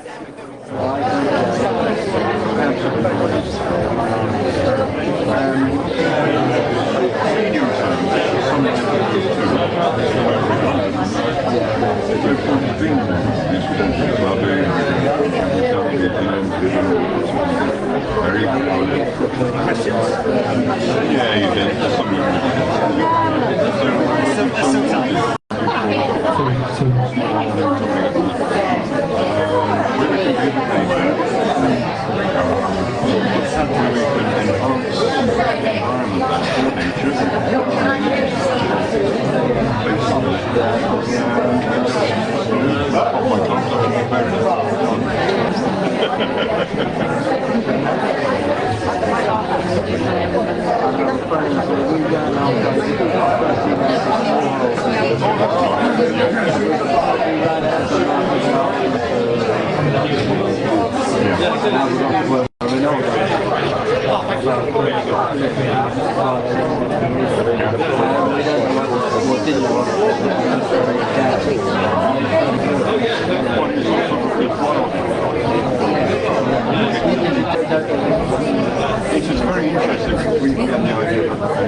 Right,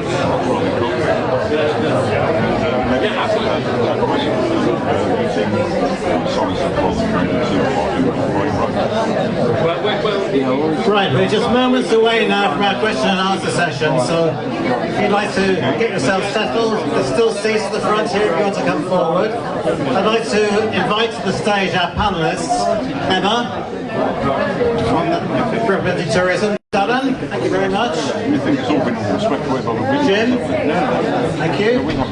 Roy is going to join us as well. We have somebody who haven't heard from yet, Linda Duffin, who I'm sure quite a few of you know. She's a very experienced, non-violent, direct activist from West Wales Climate Coalition. So please welcome all these wonderful speakers to the stage and give them a round of applause.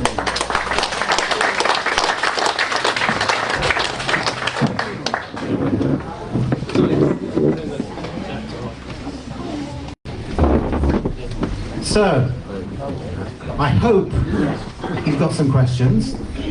I know there may be some online as well, but if you have got a question, then please put your hand up. Thank you very much. We'll start over here. When you speak into the microphone, speak quite close to the microphone, I think I am, otherwise the people at the back won't hear you. So, you have to give your name as well if you like. Hello, my name is Arnie Bugler, resident Milford Haven. The question I've got is, considering this is a military installation, what powers do Natural Resources Wales and the Welsh Government have with this doctrine? Thank you very much. So that's an open question to everybody, really. Jim, would you like to start off on that one? You repeat the question, but you didn't hear anything back here. You didn't hear the question? The question was, as this is a military installation, what can Natural Resources Wales or the Senedd in Cardiff do in relation to this issue? Have they got any power? Have they got any influence over this? Thank you. I'll start off with what I do know, and others might have more to say. So the kind of process this is going through at the moment, as far as we know, is the scoping report has gone to Pembrokeshire County Council, and there'll be an environmental impact assessment stage, and then there will be, if they follow their trajectory, there'll be a planning application, a specialist planning application to Pembrokeshire County Council. I think ultimately, kind of the way people talk around this issue is that obviously because it's MOD, that it's kind of a Westminster decision. I do know, and Roy can probably talk more about the group that's being set up in the Senedd as we speak. Natural Resources Wales I can't answer to, but can you say a bit more about that? Well, there's I made a presentation to a peace and reconciliation sort of committee of the Senedd, which is chaired by Mabon Ap Gwynfor, who's an MS, and they responded by saying that they're going to launch some research into all aspects of DARC and the effects it will have on the local area. So I think that's a really positive response from the Senedd. Yeah, so in not my day job, I'm also a town councillor up in Aberystwyth, and I sit in the planning, so I can answer some of the stuff that's going on. So as Jim's already said, there's going to be obviously a planning application if they follow the trajectory they're going on. Can you pull the microphone up? Pembrokeshire County Council are more than within their powers to refuse that application.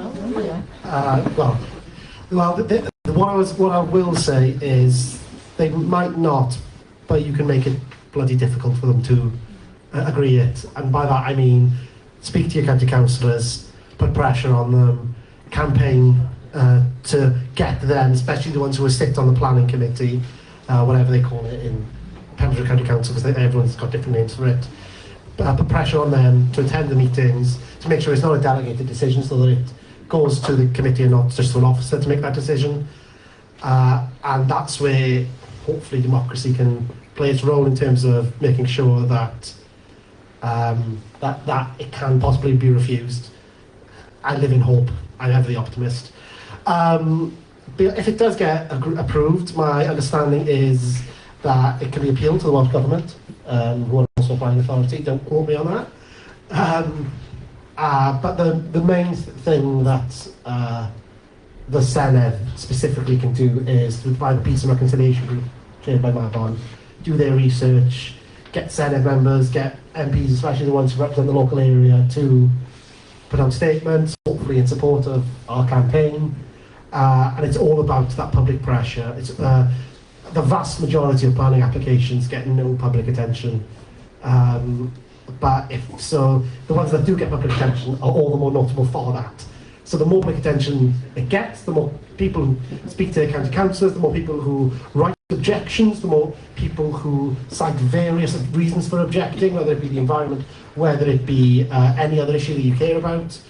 That is how you can stop this in those early stages and kick out DARC before it even gets going. One last thing on that. This is why I think this is one of the reasons why the kind of very sort of in a blasé way, the NID put this like, oh yeah, we've just got to apply for planning in the local town council. You know, they've literally made it look like that. And we're putting out in our press releases, we know that isn't true. It has to go through a specialist. I've been told by people on the planning committee, specialist planning application. And just the thing I wanted to add really was, we know these people. They're people in our communities. They're not some like, you know, mystery bunch of, this committee isn't some mystery bunch of people. They're our people we know, people we live alongside in this county, and we really can. That is a bottleneck for this development, and if it gets to that stage, then we all know what to do at that point, I think is my point. Thank you very much. Anybody else want to say anything on that? No? Okay. Questions? Can I ask, does the buck stop? Does the buck stop with the Senedd? Does the buck stop with the Senedd? I'm probably, possibly, I'm sure my devolution lecturer will disagree with me, but I'm probably the most. In terms of that question, no, it's not actually the Senedd, it'll probably be the Welsh Government with the buck stops, because they are separate entities. But I do believe that they can go to Westminster after that. So I think that is ultimately, it's up to the buck stop would stop at the MOD if they cancelled the project. You know, fundamentally, that is where the buck stops, is when we stop the DARC initiative from getting started. But the real bottleneck, as you already said, Pembrokeshire County Council, that is where I personally believe the pressure should go. Speak to your county councillors, and as your elected representatives, they have that democratic vote to oppose it. They can stop it if enough people speak out. Thank you. Sorry, very quickly to add to that, and if it does, actually I forgot what I was going to say, but like, no, don't worry, I forgot. Sorry, did you? There was, you know, in the early campaign, there was this question of Crown immunity, and that was what, you know, which means that basically the military do have the power to override any decision, but they waived that right to in the 90s, so there's no reason why they couldn't do that again. And I think it's important to you know, go to Parliament as well and to lobby MPs. I actually went to the House of Commons to listen to the Tory MP Nicholas Bennett he tabled some questions, and he was basically sitting on the fence, but he was making out that he wasn't. And I wrote a letter, having been at that sort of thing in the House of Parliament, and you know, he actually mentioned me in his response, you know, because obviously I must have really pressed some kind of a nerve. Anyway, so basically what I'm saying is, it's really important to put pressure on your elected parliamentary representative. Okay. Thank you very much. Thank you. So I was a little bit involved in the campaign about the 5G towers and the Presellis, and so we're wondering, well, I'm wondering, is there any imagery associated with this, so that we know like what it might look like, how vast it would be, and if so, yeah, has that all gone out so that people know about that?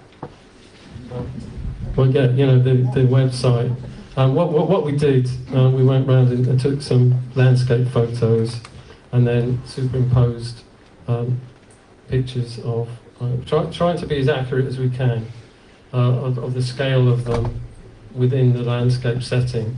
And all those pictures are available on our website, PARC Against DARC.com. So go and have a look. Accurate. They seem to be positioned all the way around the edge of Brawdy. Sorry? The ones in your leaflet, they seem to be all the way around the edge of Brawdy, overlooking Peninsula, Lloyd, and where else? Newgale. Are they going to be positioned there? Well, the thing is, there are 27 of them. Yeah, but are they going to be positioned? Well, you know, it doesn't say exactly where they're going to be positioned. So why have you got them on here then? Well, because they might well be, you know. I mean, look, there's 27 of them. So, you know, and they're not all going to be all together, no. Thank you. Thank you very much. Looking around. Thank you. Hello, and thank you, panel.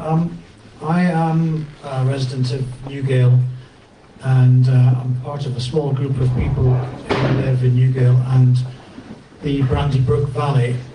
And until we were made aware of PARC Against DARC, we could never understand why the council were planning to rip up the road that runs along the Shingle Bank in Newgale and replace it with a road that runs from Southwood Farm to Pennycombe.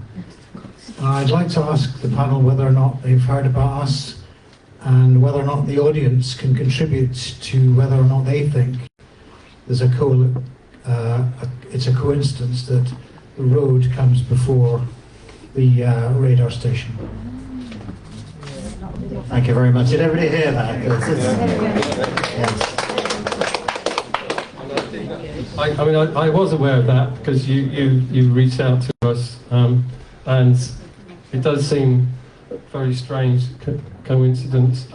But quite frankly, you know, the Brandybrook Valley is such a treasure, isn't it? It's such a gorgeous place. You know, to do that would be like an abomination. And yeah. But you know, I said yet another reason why we should oppose DARC, and I totally support your campaign. I think in reaching out to your elected representatives about this matter, about DARC, linked matters like that should be included, so that so many more reasons can be given as to why this particular issue shouldn't be squashed straight away.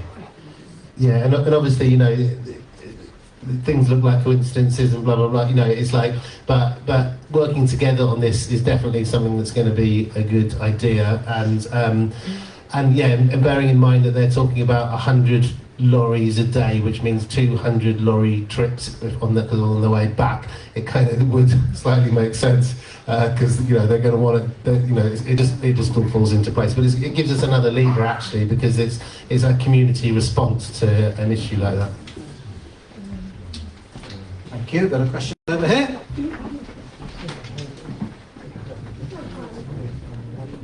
Hi. It's not so much as of a question as a reflection on the importance of also this, if we can oppose this road and support this campaign that this gentleman was talking about, that if without that road being built, could they actually build the radars? Because can we imagine all those lorries going up Newgate Hill and coming back down? I'm not sure I can, and I wouldn't want to, and I certainly don't want to see that road personally, because I walk in the valley and I've seen otters for the first time, you know, like the first time I saw wild otters, and they're right in that valley. And so I just really wanted to stand up for the campaign at Newgale. Could we give it a name? Could we tell everybody how to find it, please?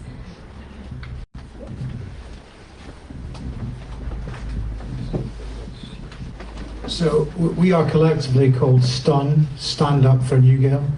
But it's not just Newgale we're standing up for, it's the environmental destruction that's going to take place in the Brandybrook Valley, which is not insignificant. And it makes no sense at all to build a new road, particularly since it's probably going to cost in excess of 60 million. So while we're scrabbling around to try and find doctors to populate hospitals, there's no hesitation in spending 60 million on a road to build a radar station. And that kind of makes you wonder, doesn't it? Like, you know, the money's always usually involved in these things. You know, but the thing I actually forgot I was going to say before, which was about if they do override, if it gets to a point where Pembrokeshire County Council makes a decision about DARC and then it is overridden, that in itself will be such a big story. So actually, and then I think that's a really valuable contribution or question about the road, like is it even feasible without the road? So if these things are like intrinsically linked to that level, then it gives us as a campaign or joint campaigns even yet more leverage, you know. So yeah, actually this is in some ways a good thing to be focusing on in that sense. Yeah, and as I said at the beginning, it's also, if you read the scoping report, which is quite tiring because it's very long, but it does go on about dangers from water leaching into the foundations and getting into Brawdy Brook with potential contaminants, which, you know, that's really bad news, and it's not. I'm not making this up. You know, you just go and read. If you're into it, read the scoping report on Pembrokeshire Council's website, and it's all the facts are there for you to follow. They obviously don't consider that to be important enough to, you know. But you know, if those contaminants did get into Brawdy Brook, then that otter would die. You know. You've all got your homework. Some years ago, after the Jets departed for greener pastures from Brawdy, there was a huge excavation exercise done on my side. I happen to live on the side of the airdrome itself, along with a couple of others here as well. And it was with the express intention of getting at the radium, the surplus dumped radium that had been thrown out of the aircraft hangars. They used to use it to put the luminosity back on the dials of the old gannets and stuff like that. They stopped this excavation, and I was told it was because they found too much there. Now this, I think, refers to exactly what you're talking about. It'll end up in the streams going down to Solva, going through my place as well as it happens. There was one other thing. If this goes ahead, what will the next exercise from the orange one in the States be like? Are we going to be, will he be content with this one, or will he put more on the agenda? Yeah. Thank you. I mean, this is what we talked about before, about it being a global issue, and I'm bringing Linda here because she's talking from another standpoint. Well, I'd just like to say that it's not an if this happens, because it is not going to happen. There's plenty of scope here to start with Pembrokeshire County Council, lobby them. As West Wales Climate Coalition, we have already have meetings with the County Council, and this is definitely going to be on the agenda of the next meeting. Quite apart from that, you know, at every single stage, this is going to be resisted by all of you here and everybody that you can enlist when you go away from this meeting, which is really, really important that you spread the word when you go from this meeting. It's not going to happen, is it? We're not going to let this happen, but we have to work. We're going to have to work hard at it. Thank you. And just in terms of the sort of specifics, I mean, so this is being done under AUKUS, the three-way military pact between the UK, the US and Australia.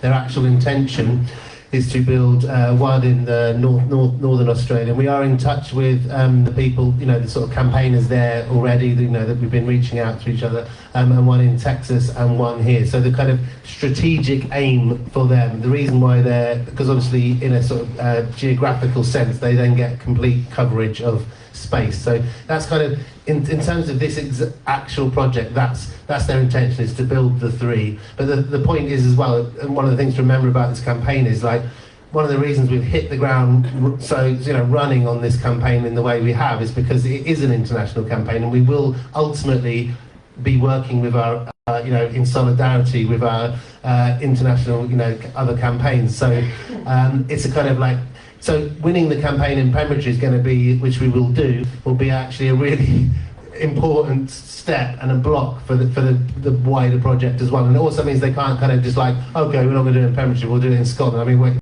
usually they scoped out a couple of places in England, but usually it's either, if it's really dangerous, it's either in Scotland or wherever. So this campaign is it's also like forwards compatible to fight this anywhere. One of our mottos is not in Pembrokeshire, not anywhere. We feel very strongly about that. Yeah. Thank you. Here we are, over here. Thanks very much. Thank you very much for an extremely interesting evening. Is there any chance that some of the slides that were shown during the videos would be going up on your website so we can refer to them again? There is a live stream going out of this meeting, so if you hi to Rafe and Gary, the team have been filming throughout. So the whole thing is being recorded on our Facebook page, so you can at your leisure go back and follow all of our wonderful action points to help make this campaign a success. Yeah, we've also just created a YouTube channel, and we're intending in the future to put those presentations, which do need to be kind of absorbed slowly because they're quite, I was lucky because I did the subtitles for them, so I kind of had to go over it and over it and over it, and I sort of, I'm convinced that electromagnetic radiation really is dangerous to human life, and those 6 dead soldiers in Israel are kind of absolute proof of that. Thank you. Another question? Sorry, where was it? Thank you. If you're in touch with the campaign groups, Australia and America, then the one in Australia is quite advanced, isn't it? Haven't they already got a site and it's going live in 2026? So their campaign obviously was unsuccessful. How does that affect this? So the campaign in Australia is not actually unsuccessful. So they've scoped up the site, which is in Newark, which I believe is in Western Australia. I'm sure. Ningaloo. There you go. As it sounds, I'm sure an Australian geography nerd is going to correct me on that. But the campaign isn't unsuccessful because fundamentally the campaign is not just about the singular site. It's about the 3 sites. It's AUKUS, Australia, UK, US. It's about stopping the entire project. We're in touch with our kind of partners, comrades, whatever we want to use in Australia. And we're going to be continuing working with them. We've got links with some in the US, I believe, as well, has just started. And it's all about that international campaign. There's different pillars to AUKUS, and much like, if I'm going to use an analogy, much like a building, if you start knocking down one of the pillars, eventually the whole thing will hopefully collapse. So yes, while the site in Australia is much more advanced, that's for multitudes of reasons, including laxer planning laws and things like that. And we've also learned a lot from some of the experiences in Newark as well. So I wouldn't call their campaign a failure. I'd say it's more, they just happen to be more advanced than us, and they're at a different stage in this process, a stage that hopefully we don't have to reach. I would imagine in both Australia and the US, it's easier to hide a major development than it is on the St Davids Peninsula. I mean, as far as I know, the one in Australia is right on the north coast, a place called Ningaloo, which is an Exmouth Gulf, and it is actually, quite near to a centre of population. Maybe, not a huge city or anything, but there are people living near to it. And also, it's an area of special natural beauty as well. It's kind of there's so I definitely want to make links with these people and try and support them, and I'm sure they'll try and do the same for us. No. As far as I know, there've been no I haven't come across any documentary evidence that it's been building has started there. Okay. I mean, there are other radars, in Australia, but not DARC. I mean, yeah, that's one of the points. Is like they're kind of with their comms. They try. And this is one of the the ways they try and go about these things. That it's like similarly with saying that ours just has to go to the parish council nonsense. It's like they're making it like, oh, well, we've got this is happening, this is happening, this is happening. Well, actually, it hasn't happened yet. There is no, like what he's saying, there's no evidence they've actually started constructing. So the campaign in Australia very much hasn't been a failure at all, because it hasn't been fought yet, or it hasn't there's no conclusion yet. So yeah, and definitely working together with them is going to be our greatest strength. Just while we're discussing AUKUS, I want to bring in another aspect of AUKUS that is important to us here in Wales, which is the Rolls-Royce development going on in Cardiff. Obviously not had much attention today because we are slightly far away from Cardiff. I wouldn't call it a walk, to be honest. But what's going on in Cardiff is Rolls-Royce are developing offices there to help support the nuclear submarine aspect of AUKUS, which is another one of the pillars I was on about. But that nuclear submarine technology is also what they hope anyway is going to be used to help research SMRs, which are small modular reactors, a new type of nuclear reactor that is just as dangerous, just as cost inefficient, just as silly as the old ones, but they're slightly smaller, so less people care about them. And that's another part of AUKUS. And again, surprise, surprise, it's in Wales. Where are the other places they're developing it? Edinburgh. It's always Wales and Scotland. There's those dimensions of, some would say exploitation, some would say just English people doing different things to what happens in Wales and Scotland. I'm sure we're going to have a long debate about the terminology later. But it goes again to where there's more than one aspect to this campaign, and what we are doing has knock-on effects, and that's why campaigns like this, and it's fantastic to see so many people here, that's why things like this are so powerful and so important. Yeah, and to quickly add to that, the question about the Senedd earlier, we also, as well as knowing our county councillors locally, we also know several of us work closely with, Welsh Government and Senedd members and, MPs, etc. And, there is a sort of a proud history of Wales being a nation of peace. And, there's a very strong peace movement in Wales. Like, there's actually in Cardiff where they want to do the Rolls-Royce, nuclear submarines, whatever. There's already lots of activity, campaigning, gearing up to fight that. And we are working very, very closely with them as well. And I think, what I said earlier about the level of support this campaign already has in terms of national organisations. We have literally all of them on our side, and that's from a UK sort of London or whatever based organisations all the way through to Cymru to Pembrokeshire. Across the board, everyone is supporting this at every level, and that's actually quite significant. Thank you, Jim. As well as all the politicians. Sorry. Thanks, Jim. Another question or point of view? What do the national parks say about this? Because you can't cite stuff on within looking distance usually. So what do they say about? Did everybody hear that? What's the role or the view of the national park? I mean, it's about a mile outside the national park. Actually, no, it's not. My father-in-law was stopped 20 years ago from the windmill up there because you could really? see it from the park. Yeah, absolutely. So I'm just saying, sort of technically speaking, the road that runs along from Newgale to Solva, on the seaside of it's the park, and then it sort of stops down by, just when you get down the dip. I mean, that's what it says on a map, but obviously, in places, absolutely. I mean, in Penicum, you can actually see the runways, can't you? If you go up the hill, it's like. I think it's really important. I think the national park should support us on this because,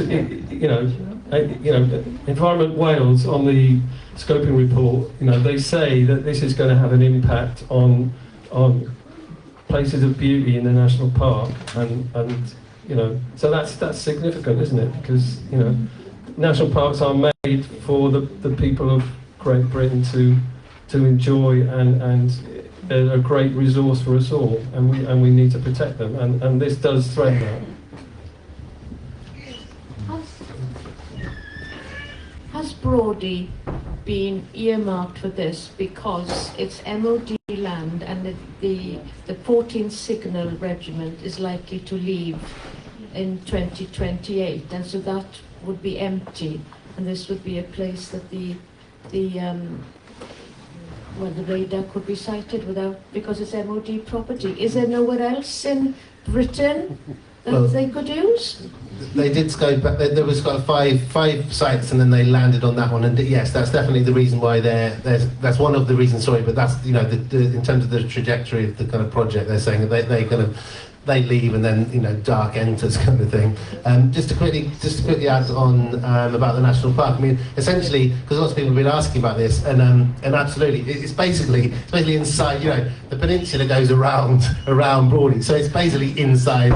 For all intents and purposes, inside a national park. And the thing I wanted to say really was that the previous campaign, which obviously I wasn't involved in, but one of the successes of that is that it created a tipping point, like a snowball, and it's another reason why we're trying to hit the ground running with this campaign, because I feel like we're actually already doing quite well at that snowball. And basically what we need to do, and this is why we need everybody to feed into the campaign and help wherever they can, is because we have to keep adding to that snowball, and the national parks is absolutely 100% on that list.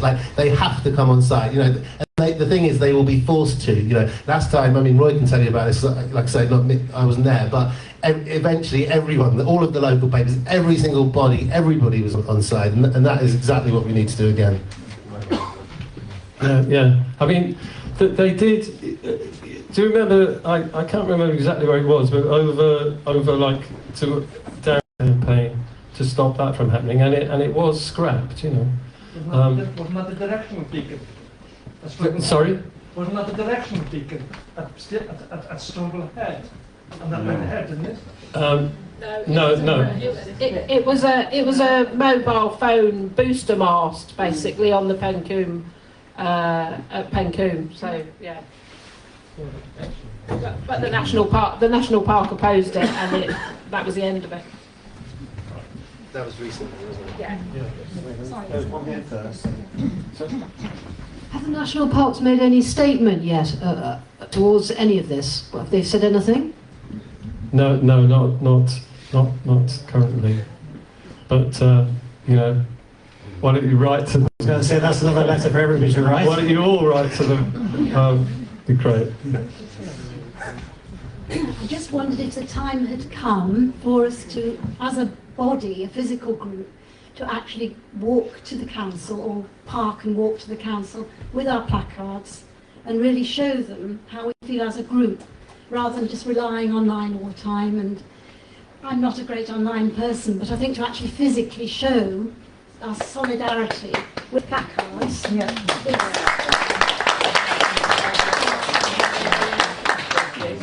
Thank you very much. A lot of support there for that. Looking around. I'm totally with you there, Julie. Yeah, same here. Julie was one of the founding members of PARC as well. And also go to their meetings as well. I don't understand much about this world that happens inside the Pembrokeshire County Council, but we could walk to Pembrokeshire County Council, but also important to sit in at their meetings and observe what they're saying. So maybe you could let us know, someone could let us know when they're happening, and we could all get together and show up, some of us. That wasn't my question. My question was about, is there a point at which, if this looks like it might go through that bottlenecks, that we get a bit harsh and start writing notices to individual people in our local council and government, or do we start doing that now? Thank you. Now. I think overwhelmingly people are saying don't wait for the bottleneck. Just to remind them, on our website we've got a lobbying page, and we've made it as as easy as possible. So there's literally a list of all of the email addresses of all of our elected representatives. And as I said before, we really strongly encourage you. I would just say at this moment, just to reiterate what we said before, because obviously the people who have stayed, I'm hoping, all people are willing to do, take some action, and there's several actions you can take, but please, I would kind of like, appeal to you this last week, like I said, please, we're going to put all of those addresses are on the like I say, on the lobbying page. But in particular, this last week, if everyone in this room writes to the 15 candidates and says the question we want you to ask them is like, where do you stand on DARC? I have a right to know. As a Pembrokeshire person, as a Pembrokeshire voter, me, my family, we have a right to know before we vote, where do you stand? And actually that really will, even if just the number of people in this room, it's quite a lot of people left, if we all commit to doing that one action, then it will make, like I'm telling you, it'll make a difference, because they're starting to email back, sweating. Yeah. They definitely are. Yeah. Thank you. I'm writing to Pembrokeshire County Council about another matter at the moment, so I happen to know that although the full council meeting was put off because it was just around election time, it's going ahead on July the 18th. So we can all go home, look on the site, see the page for sent in a letter, as Jim has said, and if we get it in 10 days before, they have to read it out. And we can also, people can just go and sit in the gallery. I don't think you have speaking rights, but it would be good if you were there. And I think I just wanted to ask Linda, because I've done other campaigns with Linda. I think it's brilliant that we're all saying, yes, write to the council, write to our MPs. And then somebody further back was saying, we should take this up and go to the council. And I think that even if there's only a handful of people, if this issue comes up at the next council, a handful of people should go. And perhaps this is a bit too ambitious, but because you're talking about links with other countries, perhaps we should all have a march on the same day, which is a bit ambitious, but it would be great, wouldn't it? Always be ambitious. Absolutely. Sorry, can I just quickly come back on that? Sorry. Yes, absolutely. Non-violent direct action is some of the most powerful things communities, individuals can do. I do stress the non-violent aspect of that, by the way. Yes, and things like international walks, marches have been done. For example, another campaign that CND Cymru works on is the I Can't campaign, which is about the complete abolition of nuclear weapons. There is always international stuff going on there. CND Cymru have developed a bit of a reputation recently for doing marches. We've done two previous Eisteddfods highlighting nuclear power concerns. They are powerful things that we can do to show our commitment. And again, it goes back to that, a small handful of people, very dedicated people, can do a lot. Sorry, I know someone waiting to come in. I just wanted to quickly add to that. I know people filled in a thing as they came in, like on the form, saying that there are various ways they could get involved. But that is a big part of this. We do need to be able to commit various elements of what they can do, and as we have tried to make the campaign as accessible as possible, hopefully that will be easy for everyone. But just to quickly say, in terms of direct action, hopefully we won't actually have to get. I completely agree with Marge, and also work with Marge on other campaigns and things. I completely agree with that. That's what we should be doing. That we should be ramping up that pressure and going there and all of that. I can totally agree. I mean, in terms of demonstrations, protests, direct action, the previous campaign, paved the way for this. They had huge marches, huge rallies and demonstrations, and absolutely, if we get to that point, we will be completely doing that. And that again is where the support, this multi-layered support comes in, because when we come to organise that, I mean, we've already had donations as well from organisations that are behind this. CND Cymru completely behind this campaign, really working closely with us on it. So yeah, that's absolutely the right way to go if we get there. Thank you very much. The planning application, where can we track that? Is it on the council website? Because there will be deadlines and it seems to be quite urgent.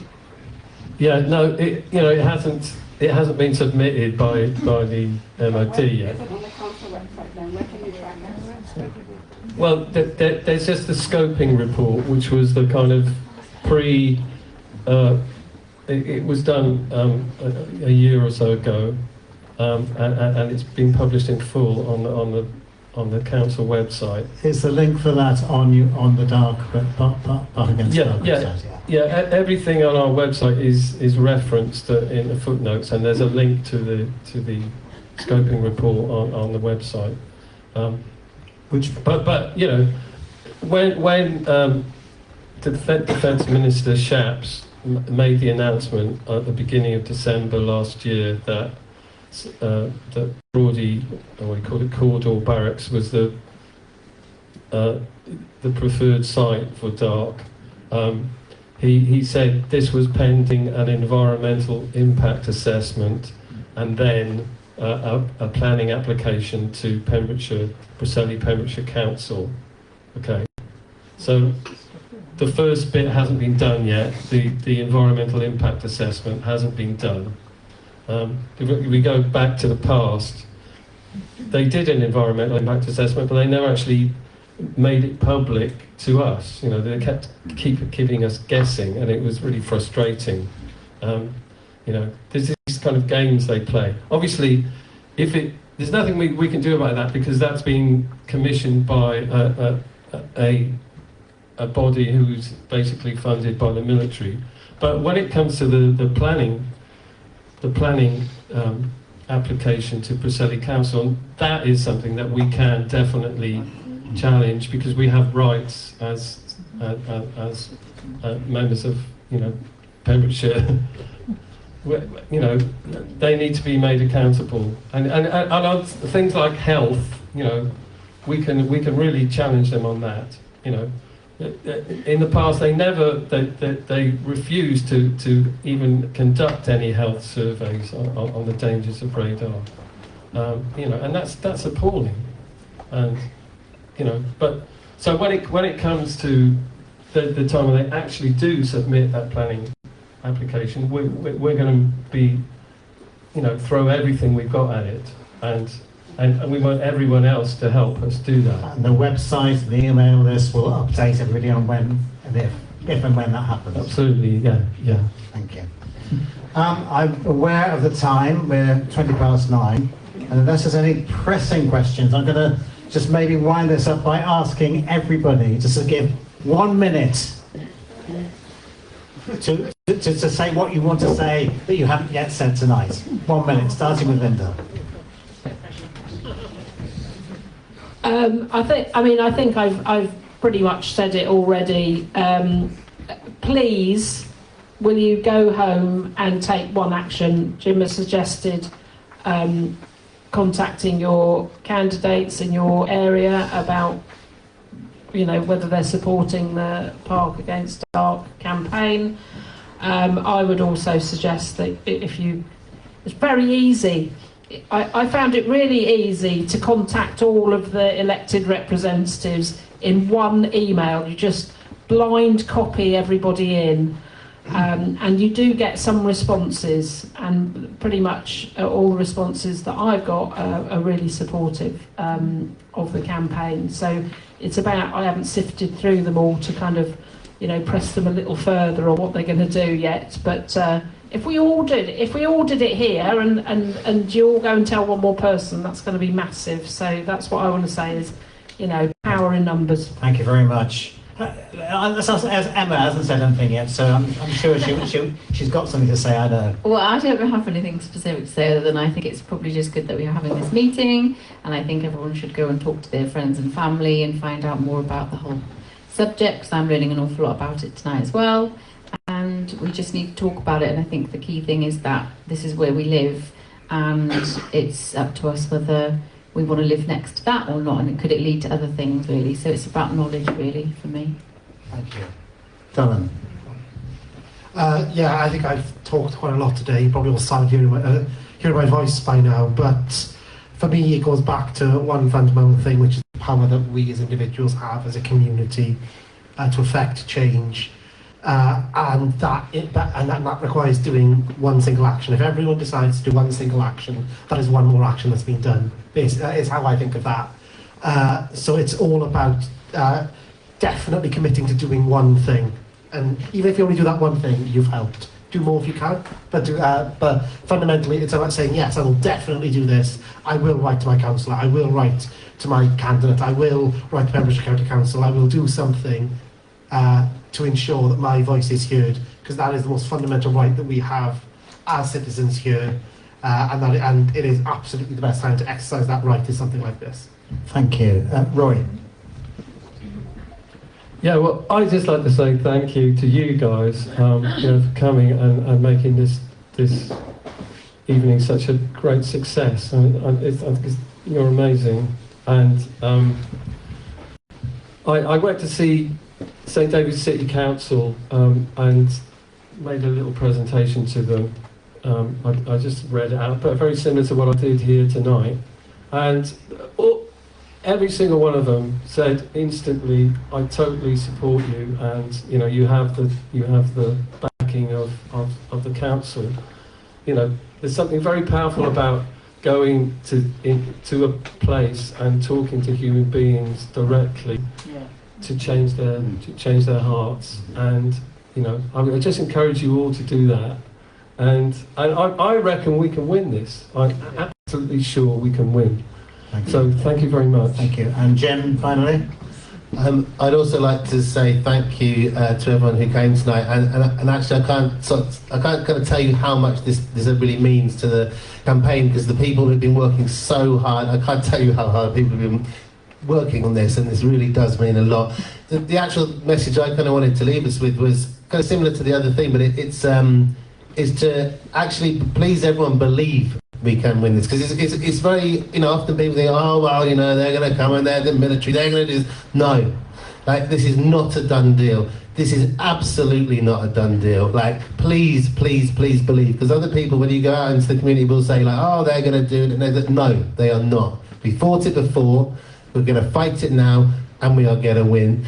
And to that end, we talked about the snowball that we're building of of momentum. This is absolutely vital to this campaign. And every single action, yes, please take one action. Please email your candidates, but every single action is as significant as every other action, and that's another thing people often forget. It's like one little thing or several little things. We all feed into this in our own way, in our own communities, in our own conversations around the dinner table or whatever. Each action is just, even if it's one tiny little one, because we've all got busy lives. We can't do everything, but you can do wherever you fit in. Please do fit in. And what we will do, we will create that same critical mass that was created last time. We'll get to a tipping point where it is absolutely impossible for them to build this installation. Thank you very much.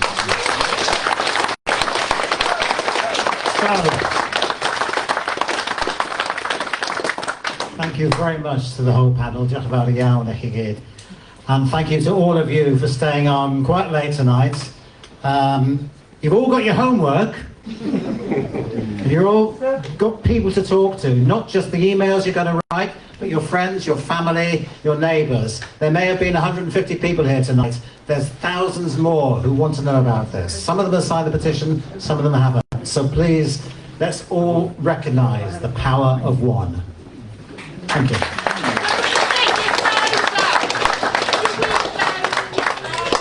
Stick your signs up.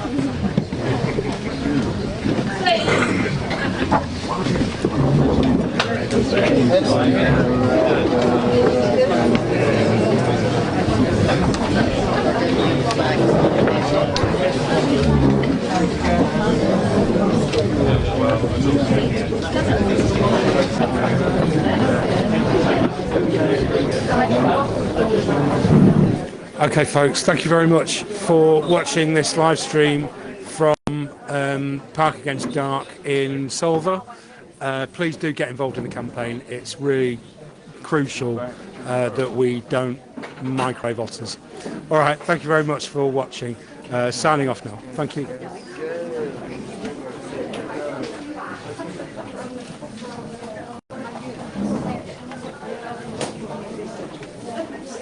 Yeah, I read that.